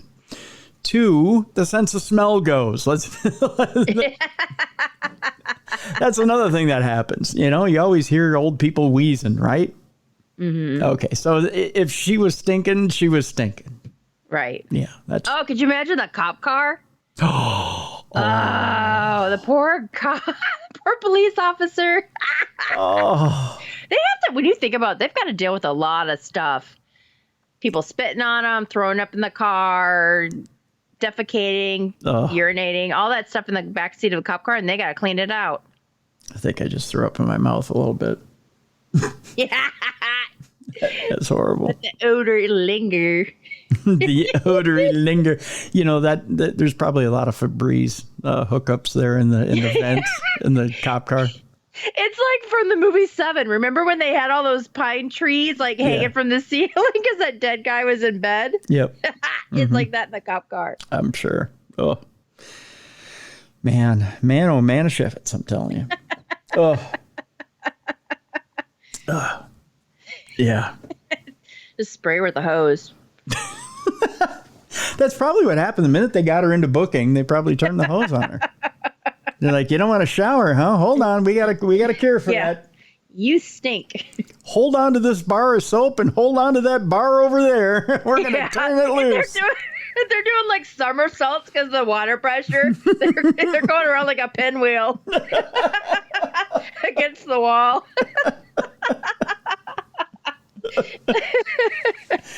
How many rotations, Charlie? We taking bets? Exactly. Yep. Yep. This next story, Mallie, is kind of a happy story about candy. Oh, we like candy. Oh, we do. We're big fans. We're big fans here. According to this, a sucker is busted for a lollipop battery at a Family Dollar store. You know, Family Dollar stores are good places to get arrested. Yeah, but I thought those, aren't they like $1.25 now? Isn't that what they say? Yeah. Yeah, they've raised the prices even at the Family Dollar store. Even inflation is ruining the Family Dollar store. Yeah. Yeah, it's kind of sad. Confrontation at a Family Dollar store resulted in the arrest of an armed man, records show. What did he use for his weapon? Well, it turns out it was a lollipop. That's right, a lollipop. He'd probably get better results if it was a banana. Ooh. Because you're not going to think a lollipop is a weapon. No, but the things you could do with a banana are kind of scary. Okay, that's a different show. That's right. Dear God. But you know what I mean? Like they always like, in the pocket, banana. That's if you're happy to see somebody, Mallie. Yeah. 24-year-old Dalton Reed, police say, was in line waiting to check out at the convenience store in Clearwater, Florida. Of course, we're going to Florida for this. Right. Yeah. When he got into a verbal argument with store manager David Jandro. As the dispute escalated, Reed allegedly threw a lollipop at Jandro. Oh, I thought he was using it as like a weapon, like I've got a gun. No, pretending it was a gun. No, he's just whipping it at somebody. He just whipped it at the store manager. Yeah. Striking him in the chest. I don't know if you've ever taken a lollipop to the chest, but it tickles. I don't know. It tickles. Okay. I can't imagine it hurt him. That's enough that I don't even want to know about. It tickles. Does a it's gotta be like splat ball, right? Because it's a hard object being whipped at you. Would probably feel like a splat ball, right? Yeah, but no, I don't care if you could throw as hard as a major league pitcher and a lollipop isn't going to hurt, right? Yeah. Yeah. So as the dispute escalated, Reed allegedly threw a lollipop at Jandro, striking him in the chest. Luckily, the lollipop lick did not cause bodily harm. It wouldn't. I don't care how hard you throw it, it wouldn't. It just wouldn't, right? Reed was arrested for simple battery because complicated battery would take too long. It's one of those, Mal. Cops tacked... It's a complicated joke. Mm-hmm. Cops tacked on... Oh, so you're saying I don't have the intelligence to understand your joke? I'm just saying it would take too long to explain. I got it. Cops tacked on possession of drug paraphernalia charge when a post-arrest search reportedly turned up a crack pipe in one of Reed's pockets, which looked a lot like a lollipop. You don't even like your own joke. You're shaking your head. Yeah, I know. It was a terrible joke. No weapon was seized by Clearwater Police Department officers except for the lollipop. Reed remains in the county lockup where bond has been set at how much, Mel, on the 2 misdemeanor charges? Oh, let's say $2,000. Wow. Not quite. Oh. This is why I can't do Price is Right. I overbid. That's okay, though. There's nothing wrong with overbidding because you can always come down from there. So one more try. 500. Well, you're a little low there. $650. Okay. That's right. Hey, I still would have won because I didn't overbid. Because I was going to go for 1,000. That's right. So you get to pick from either a year's supply of turtle wax or a year's supply of rice-a-roni. We'll do rice-a-roni. All right. It's the San Francisco treat. Reed has an extensive rap sheet with convictions for grand theft, DUI, narcotics possession, loitering and prowling, and retail theft. He doesn't stick to one category. No, he does not. Likes to spread his influence, so to speak. A judge has ordered Reed to stay away from the Family Dollar. And who could stay away, Mal? Who could stay away from the Family Dollar? There's always like 5 in one city. Oh, yeah. That is one you always see everywhere. Yeah. That store. They got a lot going on over there at the Family Dollar. Apparently. And he's to have no contact with John Doe, especially if he wants to throw lollipops at his chest. I'm just saying. Here's a look at our Mr. Reed. I don't know, Mal, would you let him throw lollipops at your chest? Oh, he's kind of cute. That's what I said. Would you let him throw lollipops at your chest? If I was like 18, he's like a baby. Yeah, he is kind of young. That's a good mugshot. See? I think he got that done. I like the loader. Wait, how do you say it? Loitering, right? The what? How do you say it? Loitering. Loitering? Wait, what? What are you trying to say? The Loitering. Oh, loitering. Loitering. Yeah. There we go. Yeah. I was missing a syllable. Loitering. And prowling. Yeah. I like that. Yeah. I was going to say, would you let him throw lollipops at your chest? Let him do a lot more. Hey, hi-oh. There you go. See, there you go. Well, helps to work at the Family Dollar first, if you know what I mean. I can read as well. I got tied up on that word. On loitering? Loitering. Well, obviously I don't know that word very well. I know what it is, but to say it. Yeah, it's, it's an acquired taste. Yeah. It's like when I say, now I'm going to over dramatize it. When I say horror, it sounds like I'm saying whore, but I'm like horror. But then I sound funny when I'm like horror. Hey, I love a good horror film. Yeah. See, I make it one syllable. I think it's my southern draw that comes out. Mm-hmm. So it always sounds like I'm saying horror, but what I'm really saying is horror. Mm-hmm. Horror. So the loitering. Loitering, yeah. Word. You know what I hate is a loitering horror. It just sounds like you're drunk. Yeah, it does, doesn't it? Sounds like I've had one too many. Mm-hmm. Yeah. On our next story, we go to Florida, Mel. Okay. An accused robber under surveillance vanishes. Just boom, out of nowhere. Yet he turns up again to rob another store. Sounds like a Houdini. Mm-hmm. That sounds like a joke, too. Sounds like something you pay a guy to throw lollipops at your chest and pull a Houdini. I don't know. It sounds like something the woman from Minnesota paid that woman to do to her husband. St. Cloud, home of KNSI. I've tied it all in. I don't know. I got nothing. Robbery suspect under police surveillance managed to ditch undercover cops just long enough to rob another Florida store, according to the Pinellas County Sheriff's Office. It happened on Wednesday, August 30th in St. Petersburg, and the suspect was captured in a dramatic chase as Hurricane Idalia was impacting the area. That according to officials. Undercover detectives were conducting surveillance on 22-year-old Tyron Davis, who was suspected of committing 2 armed robberies that occurred in St. Petersburg on August 26th and 28th.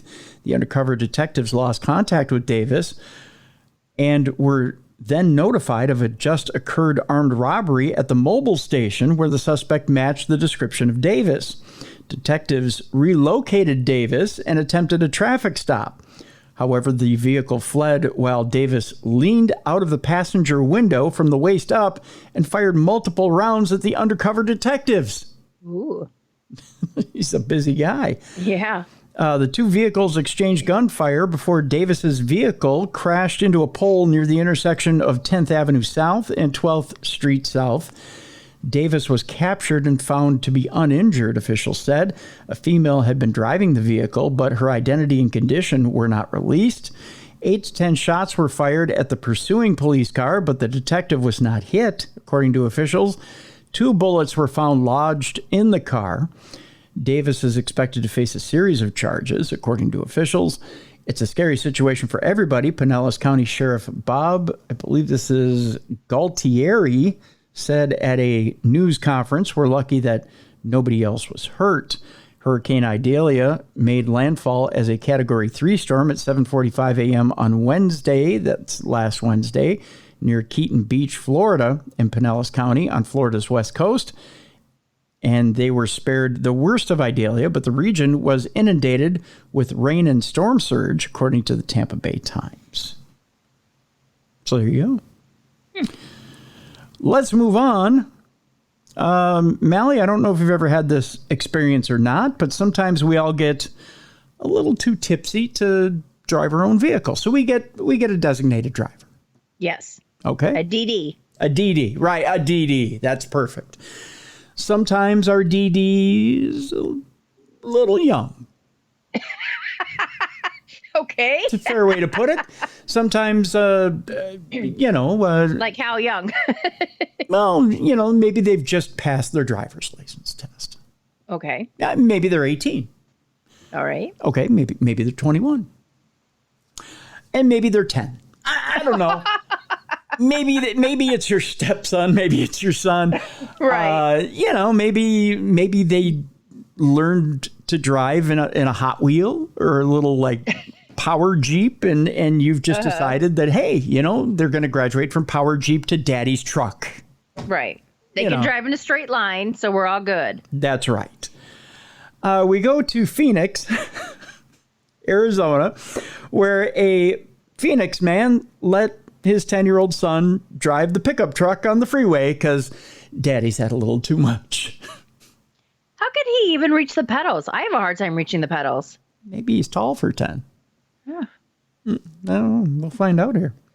A man has been arrested after allowing his 10-year-old son to drive a pickup truck on a Phoenix area freeway. He's getting the lesson the hard way, Mal. He's jumping right in, both feet into the deep end, right on the freeway.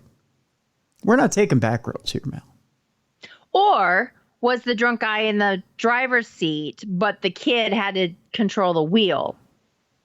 Oh, let's find out. You know what I'm saying? Because I hate that when someone's like, can you take the wheel for a sec? It's like, no, if I do, we're veering because my peripheral vision, like just everything, we're going to be going towards the right, or the left. We're not staying in the middle. Do you have that happen a lot? I mean, is that a common occurrence? No, just once in a blue moon when someone says, hey, can you take it just for a sec? I'm like, no, we'll be off the road. We're going in the ditch. Yeah. That's all there is to it. But I can't, for some odd reason, like for me to lean over, I can't do it. Like to stay in the, my body wants to move one way or the other, not go straight. Oh, well, that'll happen. Arizona Department of Public Safety officials said the boy led troopers on a brief pursuit Saturday afternoon. Oh, God, I'd love to be chasing a 10-year-old in a pickup truck if I were a trooper. Could you imagine when the door opens or you get to the door and there's like a little kid? Like you're thinking it's some adult. Get out the car now. I'm sorry. Yeah, exactly. I'm so sorry. Is this going on my permanent record? By the way, the 10-year-old was weaving and speeding on State Route 101 in Scottsdale, Arizona, before being pulled over. I would expect him to do nothing less. Yeah. I wouldn't expect a straight line out of a 10-year-old, but, it's expecting a lot. DPS said the child's 49-year-old father was in the passenger seat, probably giving him the thumbs up while he was chugging on a beer. That's my guess. The Phoenix man was booked into the Maricopa County Sheriff's Office jail on suspicion of endangerment, unlawfully permitting a minor to drive, and having an open container of alcohol in the vehicle. So he did have an open container. Yeah, see, I wasn't lying when I said that. Idiot. He was probably chugging a beer and giving the son the thumbs up. You're doing fine, son. Let daddy finish his beer. I wonder if those charges are less than, like, if you got pulled over for a DWI. You know what I mean? Like, which one's worse? Child endangerment or DWI? Mallie wants to know what's worse. You know what I mean? Kind of weigh your options when you get in the car. Like, do I have my 10-year-old drive or do I drive myself? Do I drive with the beer in my hand or do I let the kid drive? And do I get in the passenger seat and drink? Yeah, gotta weigh your options there. That's right. I love the moral dilemma you bring up there, Mel. I'm an overthinker. I think of all the scenarios. What's the best one? And do you call up the lawyer at that point and ask him before you take off? Like, Dad, I'm asking for a friend. You call Dad right away. Yeah. Meanwhile, Dad's like, call a cab. My dad's like, you are not my child right now. I raised you better. Me, I'm calling Morty, the budget lawyer. He's like, either way, you're going to need representation. Yeah. A motorist called 911 around 3:30 p.m., probably shouting his ass off, and said it appeared a child was driving the truck on the freeway. There's a kid driving a truck, and the old man, he's just doing shots. A trooper spotted the vehicle and tried to stop it after seeing the driver changing lanes unsafely. Well, that was the concern. DPS officials said the truck failed to stop and the trooper pursued it before the child driver pulled over into an emergency lane. Well, at least he knew to do that. Mm-hmm. Yeah. According to DPS, the 10-year-old boy isn't facing any charges. Well, thank God. He won't have anything on his permanent driving record. Sheriff's officials didn't immediately return a call on Sunday regarding whether the father was still jailed or released on bond. They didn't bury him under the jail, Mal. I wonder if that kid's going to be grounded for not driving well enough where they got pulled over. Like, he didn't do a good job. I would think that, the old man probably is going to ground him for a few weeks. You let Daddy down. Daddy just wanted to have a six-pack and drive around with his son. It was a bonding moment. That's the ultimate pressure from an alcoholic, isn't it? You just can't drive around and be perfect. When I was your age, I drove around perfectly with the old man. We never got arrested. You're a failure. Oh, that's terrible. I know. When I say the words dueling road rage, do you hear banjos? Dueling road rage? Yes. No. No? Okay. I'm just curious. I live outside Detroit. I don't think of banjos. Oh, okay. I'm just curious. We go to Florida again, Mal. Oh, boy. Yeah. We're visiting that state a lot today. Yeah, we are. Okaloosa Academy teacher pulls gun on a teen during a road rage incident. And why not? We go to Walton County, Florida, where an Okaloosa County teacher was arrested on Thursday following a road rage incident where he pulled a gun on a teenager. Oh, how the tide has turned. 36-year-old Brandon Gregor Crumbly of, boy, is that a name? Brandon Gregor Crumbly. Mr. Crumbly of Freeport was charged with aggravated assault with a deadly weapon, improper display of a firearm, and obstruction. According to the Walton County Sheriff's Office, the Okaloosa Academy Charter School teacher was involved in a road rage incident that took place on August 2nd. Deputies say Crumbly brake-checked a car driven by a 16-year-old. Oh, don't you love his people? 16-year-old or his 16-year-old student? No, by a 16-year-old that was behind him. Oh. Yeah, like he was just being an asshole and he brake-checked a 16-year-old. Probably had a bad day at school. I would think for most teachers. With the students. Most teachers, every day is a bad day with students. Oh, my gosh. Well, nowadays, too. Yeah, I'm just saying. Students are more defiant nowadays. They are. That's why he's carrying a gun in his car. Or he's in the hood. I don't know this area very well. Well, I don't know it at all in Florida. But the sheriff's office said in a release a short time later, Crumbley was parking his vehicle at his apartment complex when the victim drove by, rolling down his window, and words were exchanged. Hence a double road rage incident. As the driver passed by, he told deputies Crumbley lifted up his shirt and revealed a firearm because he's gangsta like that. Investigators shared surveillance footage from the incident that shows Crumbley holding a gun over his head, waving it and pointing it at the victim's vehicle. That's how they did it in Boys in the Hood, as far as I know. When Crumbley was questioned during the investigation, he lied and said he never removed the gun from the holster or used it in a threatening way. After deputies reviewed surveillance video, it was found Crumbley not only lied, but appeared to taunt the victim with the weapon.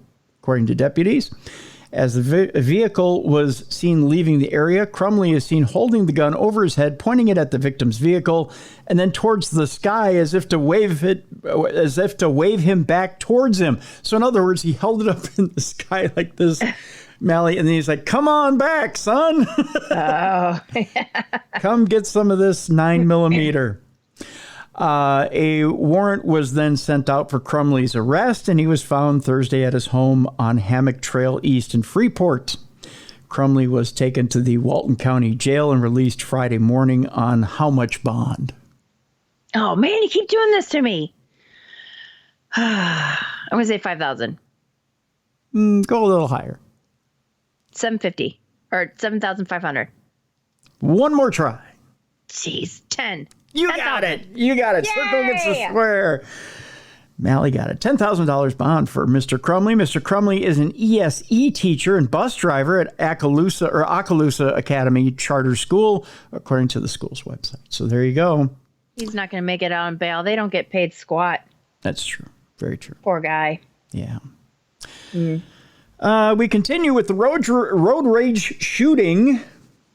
8 people are hospitalized after a road rage shooting leads to a fiery crash in Colorado. Not the place you would think of when you think of road rage. No, not Colorado. No, too much Rocky Mountain High going on. Yes.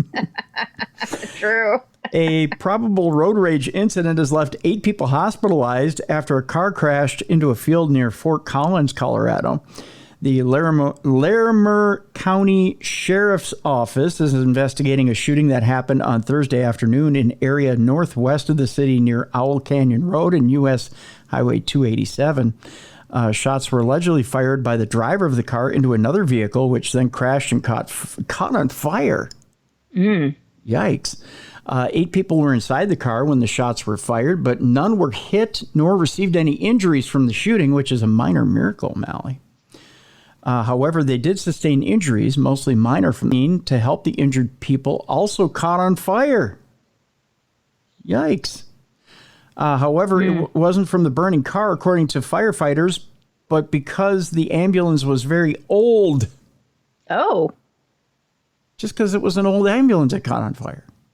One victim had to be airlifted from the scene. Others were taken to the hospital, but have sustained no life-threatening injuries. Both vehicle fires were extinguished around 6 p.m., yet multiple roads were kept closed for an investigation. Larimer County investigators are still searching for suspects in the incident.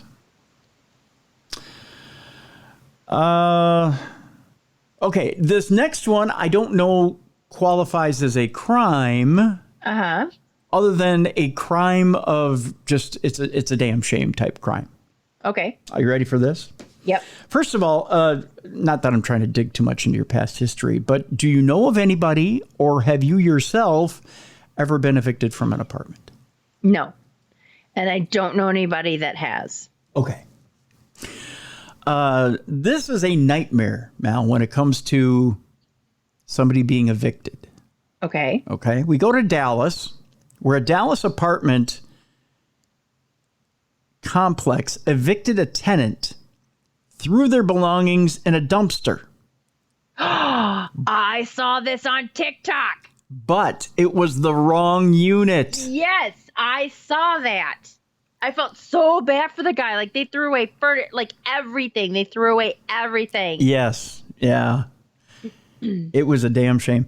A Deep Ellum man says everything he and his daughter own was thrown in a dumpster after the management of his apartment building said they accidentally ordered maintenance to clean out his rental.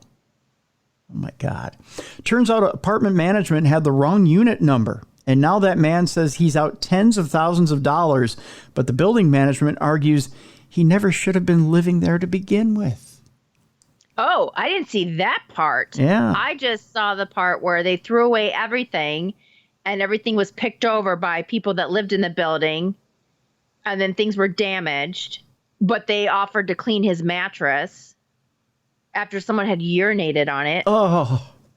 And then so he's having a hard time to get the apartment complex to give him compensation. Yeah. But he said he was never late with any payments, all that stuff, that he was on time. But yeah, I didn't hear about the last part, though, that he shouldn't have been living there. Well, let's find out what the story is here. After Johnny Abney spent years building a life for himself and his 9-year-old daughter, everything they own is gone. According to him, he says, quote, clothing items, all of my groceries. They cleared out my refrigerator full of groceries, he said, right down to the shower curtain. The items weren't stolen. They were thrown in the dumpster by order of management at the Hamilton, the high-end mid-rise apartment building where Abney lived in the Deep Ellum neighborhood of Dallas. They came to my door and cleaned everything out, from my clothes to my daughter's clothes, toothbrush, bathing items, pretty much left me with nothing, he said. It's all in a police report Abney filed when he returned home from work in late July to find his apartment door unlocked and the contents cleared out. According to the report's narrative, a leasing agent on site said there was a misunderstanding and maintenance accidentally cleared out Abney's unit instead of the unit next door where a tenant was being evicted. All of Abney's belongings had been thrown in the dumpster hours earlier and had been picked over by other residents, just like MALLIE had said. Not only did they put my stuff out, they watched people take my property all day, he said. Property management offered to get what they could from the trash and return it to Abney's unit. He says they even had that stained mattress professionally cleaned, like MALLIE mentioned, but most of his and his daughter's stuff was gone for good. Much of what did make it back from the dumpster was damaged. They told me it was a mistake. They apologized, Abney said. They were overly apologetic. Let us know if anything's missing, they went on to say. But that quickly took a turn. Abney recorded a conversation he had with one of the leasing agents who was quick to point out that the apartment in which he and his daughter lived in was leased by his ex-girlfriend who had since moved out of state. Abney was subletting without permission.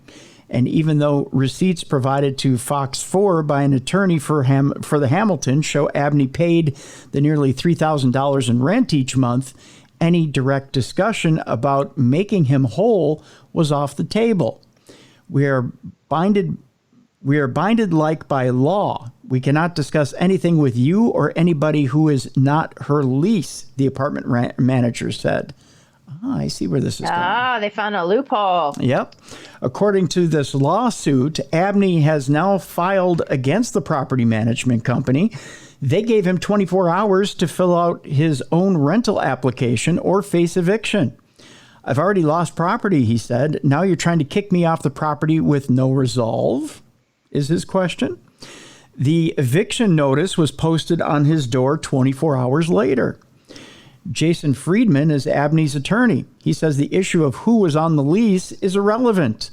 The rent was paid in full. There was no reason to go into his apartment. There was no reason to throw anything away, he said. The apartment building didn't know when they threw all of that stuff away, whose stuff it was, whether it was the person on the lease or his. Friedman adds Abney chose not to fill out the application or pay the fee required for one very simple reason. He chose not to because he wanted to resolve the situation with the property that you threw away before I decide if I'm going to stay in this building, Friedman said. An attorney for the Hamilton would not speak on camera, but did communicate by phone and email. He said if Abney did fill out the rental application, he would have been denied because he already violated the lease terms as an unauthorized occupant. So they were going to deny him anyways. Yep. With me losing all my property, that's the last thing on my mind, Abney said. According to the lawsuit, the Hamilton also alleged there was counterfeit money pulled from Abney's things. You sneaky bastards. That was another reason they said they would not have been welcome to stay. Fox 4 asked the Hamilton to provide a police report, photos, or video, or any evidence at all. They provided none. Back at Abney's, among the discarded pile of trash school supplies with which his daughter was supposed to start the 5th grade, we found our own. The play money clearly marked as copy right next to what's left of her bed. That's the counterfeit money they're talking about. Fox 4 sent a list of questions to the Hamilton via their attorney, which went unanswered. They would not sit down with Fox 4 for an interview. They did say they asked Abney for a list of what was missing from his fridge to establish a value for reimbursement. Abney says that never happened. He did move out days after we met with him. That's Fox 4. He and his daughter are temporarily staying with family. They're being sneaky. Because you know what? So when I had my flat in St. Paul, I knew the management people. Like, they got to know everybody. They knew he was living there and not his ex. Sure.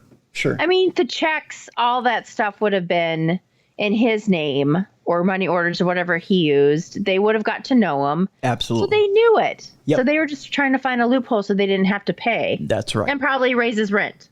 That's right. Because he would have. Oh, those little stinkers. If he would have been approved, they would have raised the rent. Right. Yeah. But they had no intention of approving him. No, for their error. That's right. Basically. That's right. The last 2 stories today on Dumb Crime, Stupid Criminals, MALLIE, are not safe for work. So we'll give you just a little bit of time here to turn your devices down if you're at work, or to get the kids out of the room. I don't know why kids would have been around for this amount of time listening to Dumb Crime, Stupid Criminals. The way we were talking. That's right. But get them out of the room, and we'll give you 5, 4, 3, 2, 1. This story sent in to us by a listener. By the way, if you have a story for us for Dumb Crime, Stupid Criminals, or if you have a Parashare story for us for Supernatural News for tomorrow, you can send it to tim@darknessradio.com. We greatly appreciate it. This story sent to us has to do with a British man, MALLIE, who was like an accent. Oh, yes. Do you do one? No. Oh, okay. I just like one. Oh, okay. I thought maybe you were going to do one for us, a British accent before we got into the story. No? Okay. I would sound like Mrs. Doubtfire or something. Oh, hello. Exactly. That's my accent for you. There you go. Which I ended up doing for you. There you go. Yes, thank you. Yeah, you're welcome. This story has to do with a British man who was caught having sex with a cow. Oh, come on. Yeah. Ew. After tripping an alarm set by the animal's vigilant owner, this reported by the Daily Mirror, according to the outlet, a DNA sample confirmed that the... Oh, God. That's right. They got a DNA sample off the cow. Oh, poor cow. Yeah. Confirmed that 25-year-old Liam Brown was engaged in sexual activity with the animal in Burton, close to Dorset, back on June 12th of this past year. On August 25th, the individual broke down in tears at Poole Magistrates Court while admitting to sexual penetration with a living animal. Oh, God. That's just disgusting. And inflicting unnecessary pain on a protected animal. Brown has been granted bail and... Oh, God. He was probably crying because he got caught. Yes, that's exactly what it was. And probably being humiliated in front of all his friends. And is awaiting sentencing on September 22nd in a Crown court. Now, I'm going to show you his picture, MALLIE, and you tell me who you think he looks like. Oh, he looks like somebody, but I can't put my finger on it.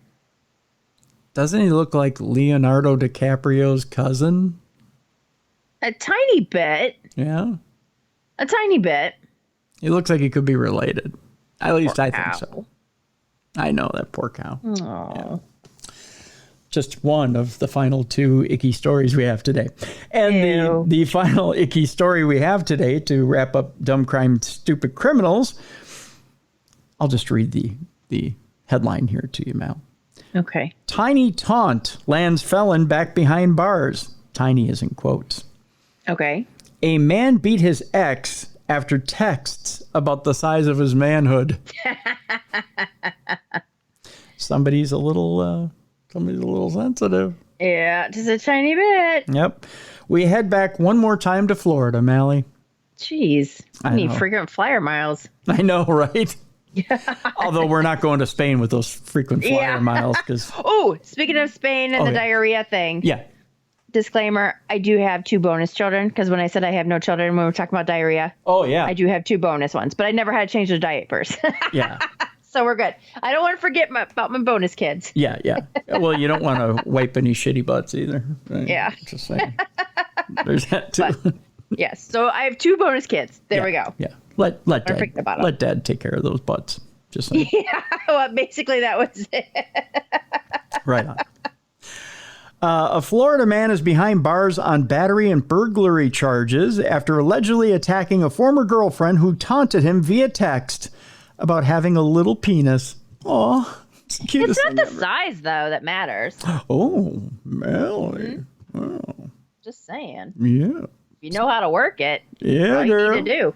Yeah. Yeah. Well, there you go, guys. That's the end of the show. Good night, everybody. That's all I needed to hear out of today's program. They're not still together, are they? Oh, well, let's find out. Well, I would see. I think at this point, though, he beat her over it, so I don't think they're together. Well, sometimes, though, unfortunately, they still stay with them. Love wins overall. Telling you. Yeah. 30-year-old Rashad McGriff. It's saying that police allege that 30-year-old Rashad McGriff punched and choked the victim early yesterday. Actually, this is a few days ago, so it'd be a few days ago, August 30th, after showing up uninvited at her Vero Beach home. McGriff, who has a lengthy rap sheet, is... Yeah, go figure. Evidently can't take criticism. No, he's a little too sensitive. Yeah. And you know what they say, Mallie? Tiny penis, very little attention span, and poor self-esteem, evidently. Apparently. Yeah. Is currently on probation following a conviction in March for possession of a firearm by a convicted felon. Oh, so she likes the bad boys. Yeah. Well, you know what they say, Mallie? Tiny penis, tiny gun. I don't know. Pew, pew. Pew, pew. That's a cute little 22 you got there, Rashad.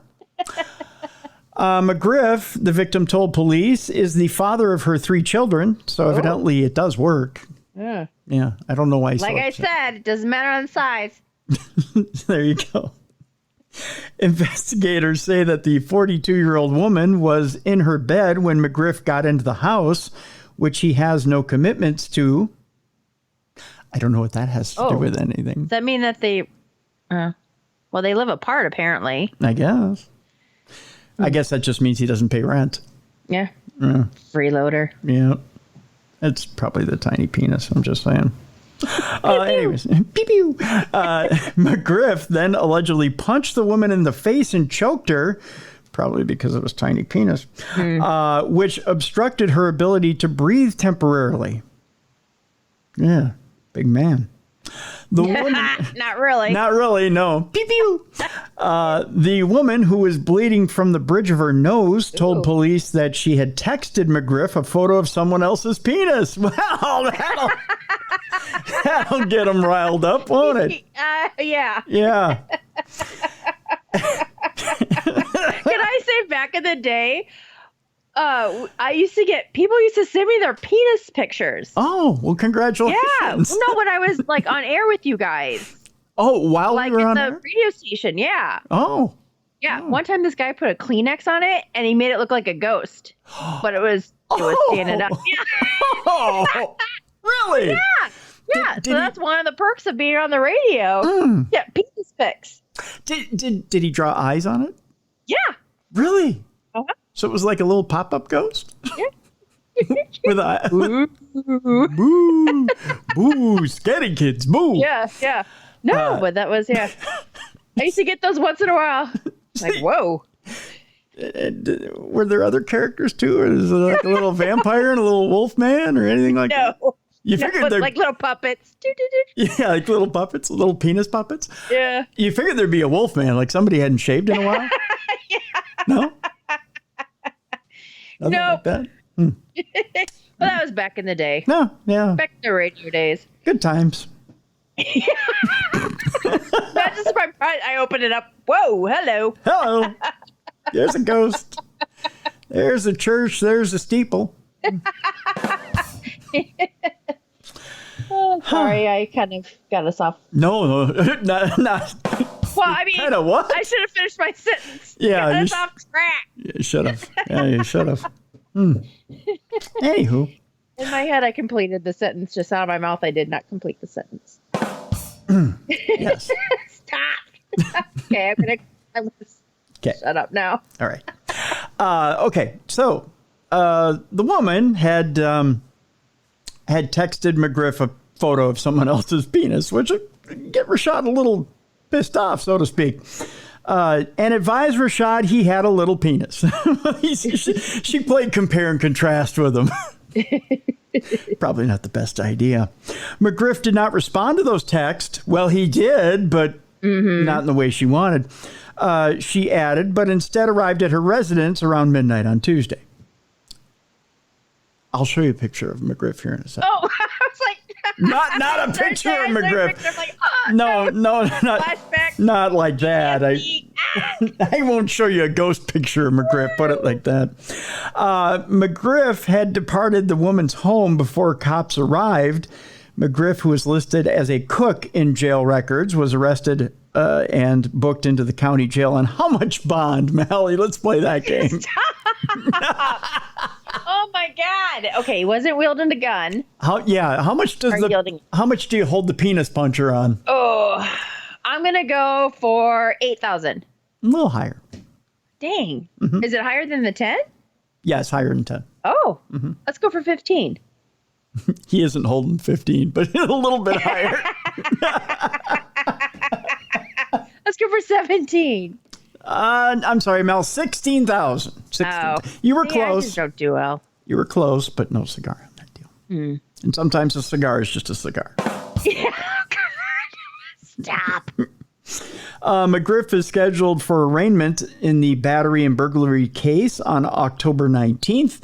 He will also likely face a probation violation charge in connection with his 2023 gun conviction. Pew-pew. It's just a 22. A judge ordered McGriff to have no contact with the victim, who told police that she was in fear of McGriff because he had stated, "I'll kill you, bitch." Well, he'll try, but he ain't killing anybody with that little thing. Oh, I'm sorry, not like that. He ain't even breaking it back. He's just spraining it. Oh, just kidding. Oh, there's so many jokes there. That's how we end the show, with penis jokes. That's right. Easy there, Tiny. Oh. The woman has previously sued McGriff 3 times for failure to pay child support. That's why he's not paying rent. Yeah. A court hearing has been scheduled for October 12th in the most recent domestic relations case, which was filed 2 months ago. Now, we're not making fun of the domestic. No, abuse. not at all. No. That's scary. No, we're just we're making fun of the tiny penis, which is easy to do. That's He what looks mean. He does look mean, doesn't he? Yeah. Yeah. So there you go. Have you ever thought about what you would do if you had to get a Tiny penis? No. No, a mugshot. Oh. It's like, would you smile? Would you look tough? Like, have you ever thought about it? It's kind of like your passport picture. It's like, how do I present myself in this? Do I look cute or do I look mean? Do I look drunk? Would you smile if you had to get a drug or a mugshot? You know, our guest today, Ron Chepesiuk, has this. He's the author of Crazy Charlie, which is the book that this Paraiso Blanco show on VIX is based on. It's a Spanish language show about this drug dealer from the Medellin Cartel. Okay. And there's a scene in the first episode where Carlos, the drug dealer, is booked into an American jail. And they're just about to take his mugshot. And as they're about to take his mugshot, he throws up his middle finger and smiles. Nice. Which I think is just classic. But then they force him to smile and take a regular mugshot, or force him to take a regular mugshot. Right. I always thought that'd be a great way to take a mugshot. I actually laughed out loud when I saw that. That's a perfect mugshot to me. Kind of the old Johnny Cash, throw up your middle finger and take a mugshot. Yeah. But it's like, would you smile or would you try and look all tough? I don't look good tough. I have would you smile then? Yeah, probably. I have a baby face. I don't have a good tough face whatsoever. So I'd probably do this. I'd probably do the Shawn Michaels face. I'd do this, which nobody can see but you and I. But right. I'd cross my eyes and probably make a weird face. Yeah, something to make people laugh. Yeah, and be like, "Can I get a copy of that? I'd like to frame it." Yeah, exactly. For your bathroom. Yeah, I'd like a huge poster size that I can put on my wall. If you. Yeah. I'd probably get one for like crosswalk. Yeah. Jaywalking. Yeah.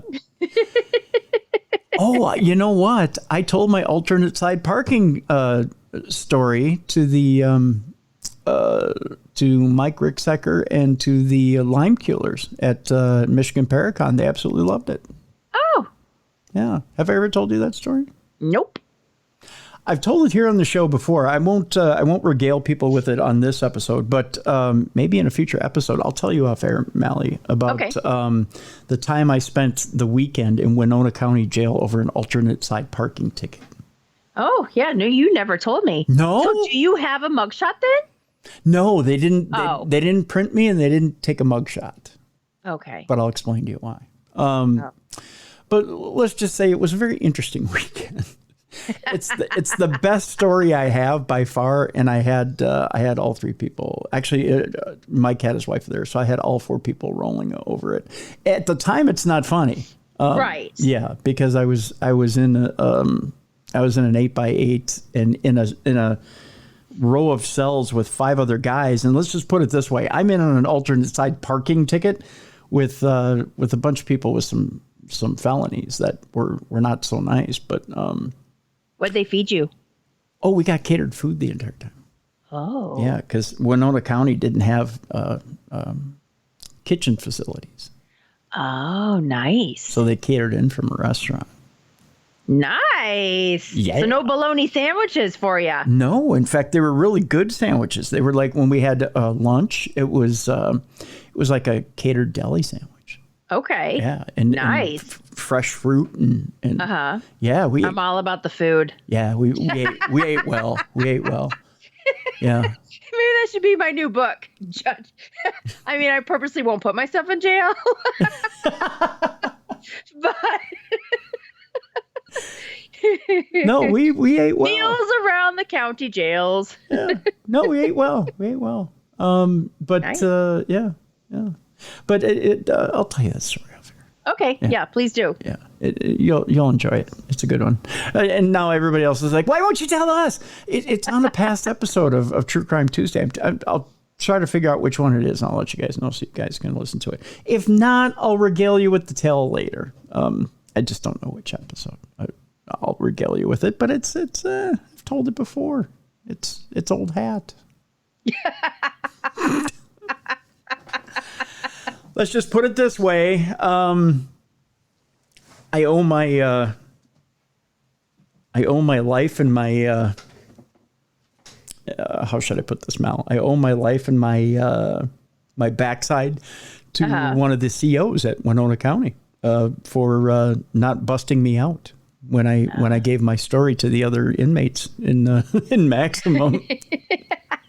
Because I lied my ass off when we were giving our stories around the table as to why we were there. I wasn't about to say I was in for an alternate side parking ticket. Amongst the murderers, drug dealers, and yeah. No, I wasn't going to say I'm in on alternate side parking. I said that I had stomped a guy's head on the bar rail. Jeez. Well, you gotta, when in Rome. So I guess if you're going to get arrested in a small town, quaint area, to be booked into their jail rather than like Henneman County, like the big one. Right. Where they put you in orange right away.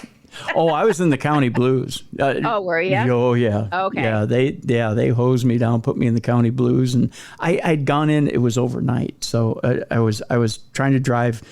I was coming off my shift at KWNO in Winona, and they do routine stops when it's especially after bar close.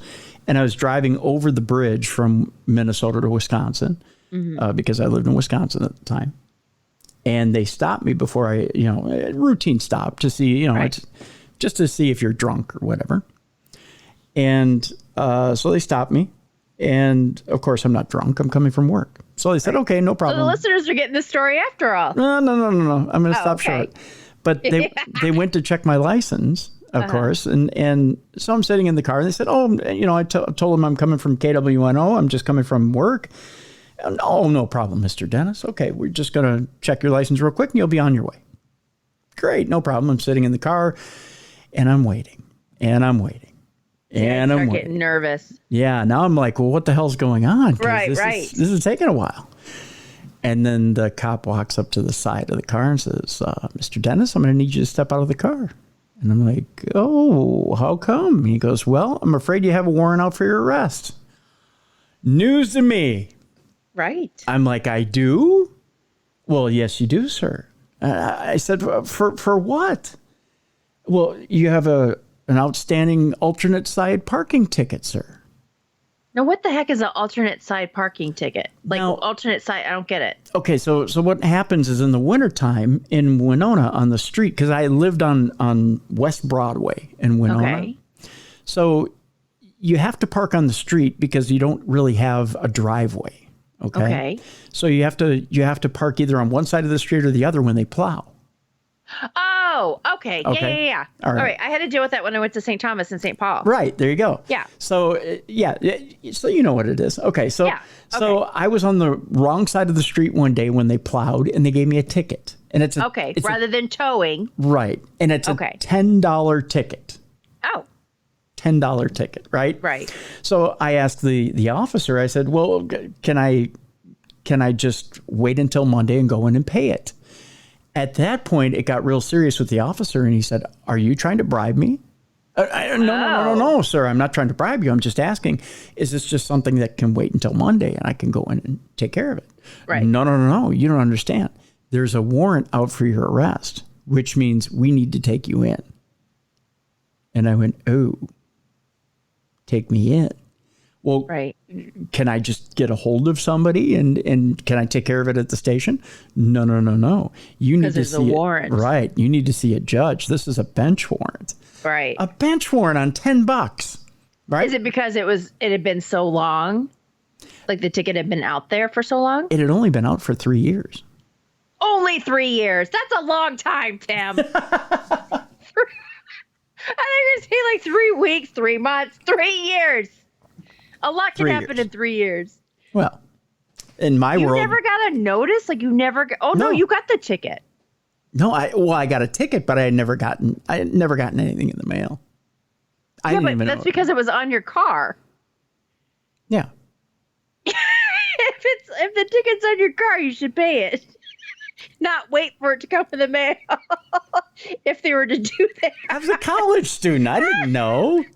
Yeah, we are pretty dumb when we're in college. Yeah. So my first run-in with the law. My only run-in with the law. Oops, it blew away. So, yeah. And it just gets better from there. Anyway, so that's I learned my lesson. I'll put it this way, Mallie. I learned my lesson. Well. Pay those tickets. Yeah, pay those tickets. Otherwise, you end up with a couple of drug dealers and a guy who burned his old lady up in a maximum. Yeah. Oh, my God. Yeah. You end up with that guy in your I cell. would have been like, I think there's a mistake here. Like I'm clanging the bars. Oh, no, they don't put up with the mistakes. No. No, you're there. You're there, Jack. You are there.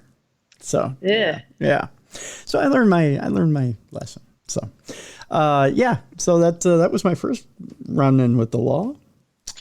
Your first run-in. So there's been more. No. That was my only run-in with the law. I only need one lesson.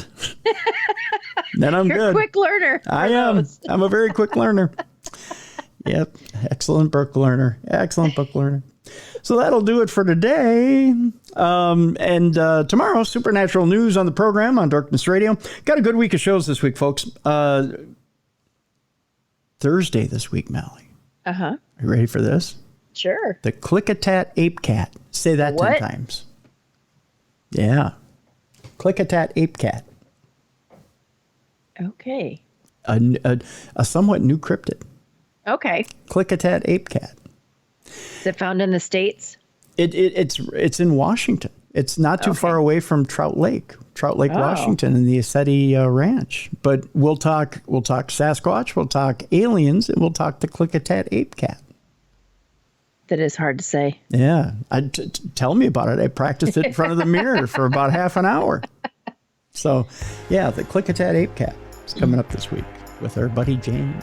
Not Gilliland, but a different James. So, Schubstadt, I believe his name is. So, but we'll talk to James this week about the Click-a-Tat Ape Cat. Pretty cool, huh? Mm-hmm. Yeah.